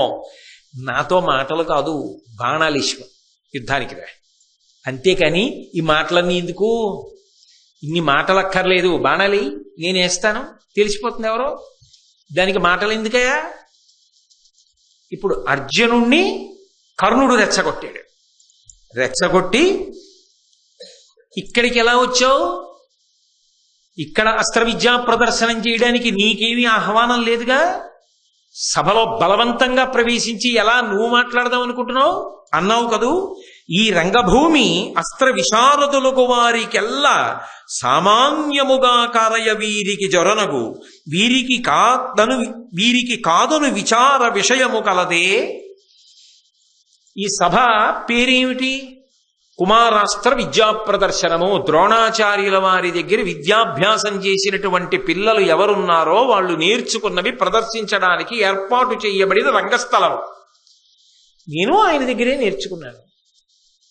నువ్వెలా ఆయన దగ్గర నేర్చుకున్నవాడివి ప్రదర్శించావో, మిగిలిన వాళ్ళు ఎలా ప్రదర్శించారో అలా నేను కూడా ప్రదర్శిస్తాను. వీళ్లే ప్రదర్శించాలి, వీళ్ళు ప్రదర్శించకూడదని నియమం ఉన్నదా? ఆయన కడుపులో ఉన్న ఆక్రోశాన్ని వెళ్ళగక్కాడు కర్ణుడు. ఆ కారణం చేతనే కదా వెనకబడిపోతున్నాడు, ఆ ఆదరణ లేక కలు బాధపడుతున్నాడు. దాన్ని ప్రశ్న చేశాడు. అందుకే సామాన్యముగా కారయ వీరికి జొరనగు వీరికి కాదును విచార విషయము కలదే. వీళ్లే ప్రదర్శించాలి, ఇంకొకళ్ళు ప్రదర్శించకూడదని ఇక్కడ నియమం ఉన్నదా చెప్పు. ద్రోణుడి శిష్యులు, నువ్వు శిష్యుడివి నేను శిష్యుడిని, అంతే, అంతవరకే. ఇతర విషయాలు అనవసరం. కాబట్టి నీకు ఆహ్వానం ఉందా, నువ్వు వచ్చి మాట్లాడతావు, ఇవన్నీ ఎందుకు? నీకు విలువిద్యుంది, ప్రదర్శించావు, నాకు విలువిద్యుంది, నేను ప్రదర్శిస్తా. కాదు, ఇప్పుడు ఇక ద్వంద్వ యుద్ధమే, రా నువ్వే, నేను బాణాలేస్తా, నువ్వా నేనా తేల్చుకుందాం. ఇప్పుడు అది ఎక్కడ వరకు వెళ్ళిపోయింది అంటే కర్ణార్జునుల మధ్య ద్వంద్వ యుద్ధం స్థాయికి వెళ్ళిపోయింది. వెళ్ళిపోగానే అసలు అందరూ బానే ఉన్నారు. ఇదేమిటో ఆశ్చర్యకర పరిణామం. ఇదేమిటి ఇదంతా ఎంతసేపు? నేనంటే ఇంతసేపు చెప్పాను కానీ అక్కడ చూసే వాళ్ళకి ఎంతసేపు అండి? ఇది 3 నిమిషాలు. ఇదేం ఆశ్చర్యకర సందర్భం! ఈ తెల్ల మద్ది చెట్టు అయినవారు ఆ యుద్ధం ఏమిటి? ఇంకా బాగా కర్ణుడు ఇంత గొప్పవాడు, ఇంత గొప్ప శౌర్యమున్నవాడు అని ఎవరికి తెలియదు. ఆయన్ని చూసేటప్పటికీ ముందు ఆయన రూపం ఆకర్షించింది. అబ్బా, ఎంత ఎత్తునున్నాడు రా మహానుభావుడు, ఎంత పరాక్రమంతో కనబడుతున్నాడు రా అన్నంత వరకే ఉంది. కానీ గుండె దడదడలాడిపోతున్నది ఎవరికి? కుంతీదేవికి. ఎందుకని? యథార్థమునకు ఇద్దరూ తన బిడ్డలే. ఇద్దరూ తన బిడ్డలే. ఒకడు సహజ కవచ కుండలములు ఉన్నవాడు, ఒకడు పాండురాజు వలన జన్మించినవాడు, వేరొకడు సూర్యుడి వలన జన్మించినవాడు. ఇద్దరూ తన కొడుకులే, ఇద్దరూ పరాక్రమవంతులే, ఇద్దరూ యుద్ధభూమిలో తలపడుతున్నారు. ఏమవుతుందో? అంతేకాదు, ఒకణ్ణి దుర్యోధనుడు తన వైపుకి లాక్కుంటున్నాడు. ఇది ఏ విపత్కర పరిణామానికి దారితీస్తుందో, ఏ పెద్ద యుద్ధానికి విత్తనం ఇక్కడ పడుతుందో ఈ కుమారాస్త్ర విద్యా ప్రదర్శనంలో. చిట్ట చివరికి ఇది ఏ స్థాయికి వెళ్ళిపోతుంది? ఒకడి వలన 5గురా? 5గురిలో అర్జునుడి చేతిలోనో ఎవరి చేతిలోనో వీడా? ఆఖరికి 6గురిలో ఏ ఒకడు జారిపోయినా నాకు మాత్రం కొడుకు జారిపోయినట్లు కదా. అది ఆమె యొక్క బాధ. పైగా ధార్మికంగా పాండురాజు గారి వలన నేను కన్న సంతానం కదా, కన్యాగర్భం ఇప్పుడు వాళ్ళకి ఎదురొచ్చిందే, నేనా చెప్పలేకపోతున్నానే. వీళ్ళందరినీ కలిపి ఉంచితే అసలు వీళ్ళ వంక చూడగలిగిన వాళ్ళు. కర్ణుడు పాండవుల వైపుకి వచ్చేసాడు అనుకోండి, ఒక్క మాట కుద్ది చెప్పేసింది అనుకోండి, చెప్పేసి నాయనా నువ్వు అలా అనుకోవలసిన అవసరం లేదు, నువ్వు నా కుమారుడవు అందనుకోండి సభలో, ఏమో ఎలా ఉండేదో భారతం. అమ్మా అని వెళ్ళి కాళ్ళ మీద పడి, నాన్న తెలిసో తెలియకో ఇంతకాలం లోకనింద కోసం వెరిచాను, కన్యాగర్భం నా బిడ్డడివి, మీరు అలా కొట్టుకోవడానికి వీల్లేదు అని ఆమె కౌగిలించుకుందనుకోండి. కర్ణుడు ఒక్క బాణం కూడా అప్పటికి వేయలేదు. ఇంకా కర్ణుడు పాండవుల వైపుకి వెళ్ళిపోయాడు అనుకోండి, నడుస్తుందా భారతం? అసలు దుర్యోధనుడికి ఆశలు ఉంటాయా? అర్జునుడి గురించే బెంగెట్టుకుంటే కర్ణుడు కూడా చేరితే? దేవతల వ్యూహం ఒకటి ఉంటుంది కదా, ఆ సమయమునకు మాట్లాడవలసిన తల్లి మాట్లాడలేదు, ఎప్పుడూ మాట్లాడనట్టే. ఆ సమయమునకు మాట్లాడవలసిన వాడు మాట్లాడలేదు, ఎప్పుడూ మాట్లాడనట్టే. కథ వింత పుంతలు తొక్కుతోంది. కాబట్టి ఇప్పుడు ఏమవుతుంది? ఇంకొకటి అవ్వడానికి అవకాశం లేదు. ఇద్దరి మధ్య ద్వంద్వ యుద్ధంగా మారింది. ఇద్దరూ ఒకరి మీద ఒకరు బాణాలు వేసుకోవడం ప్రారంభం అవ్వాలి. అంత తొందర ఎందుకు? రేపు సాయంకాలం 7 గంటలకు కలుసుకున్నప్పుడు కథ ఎన్ని మలుపులు తిరుగుతుందో పరిశీలిద్దాం.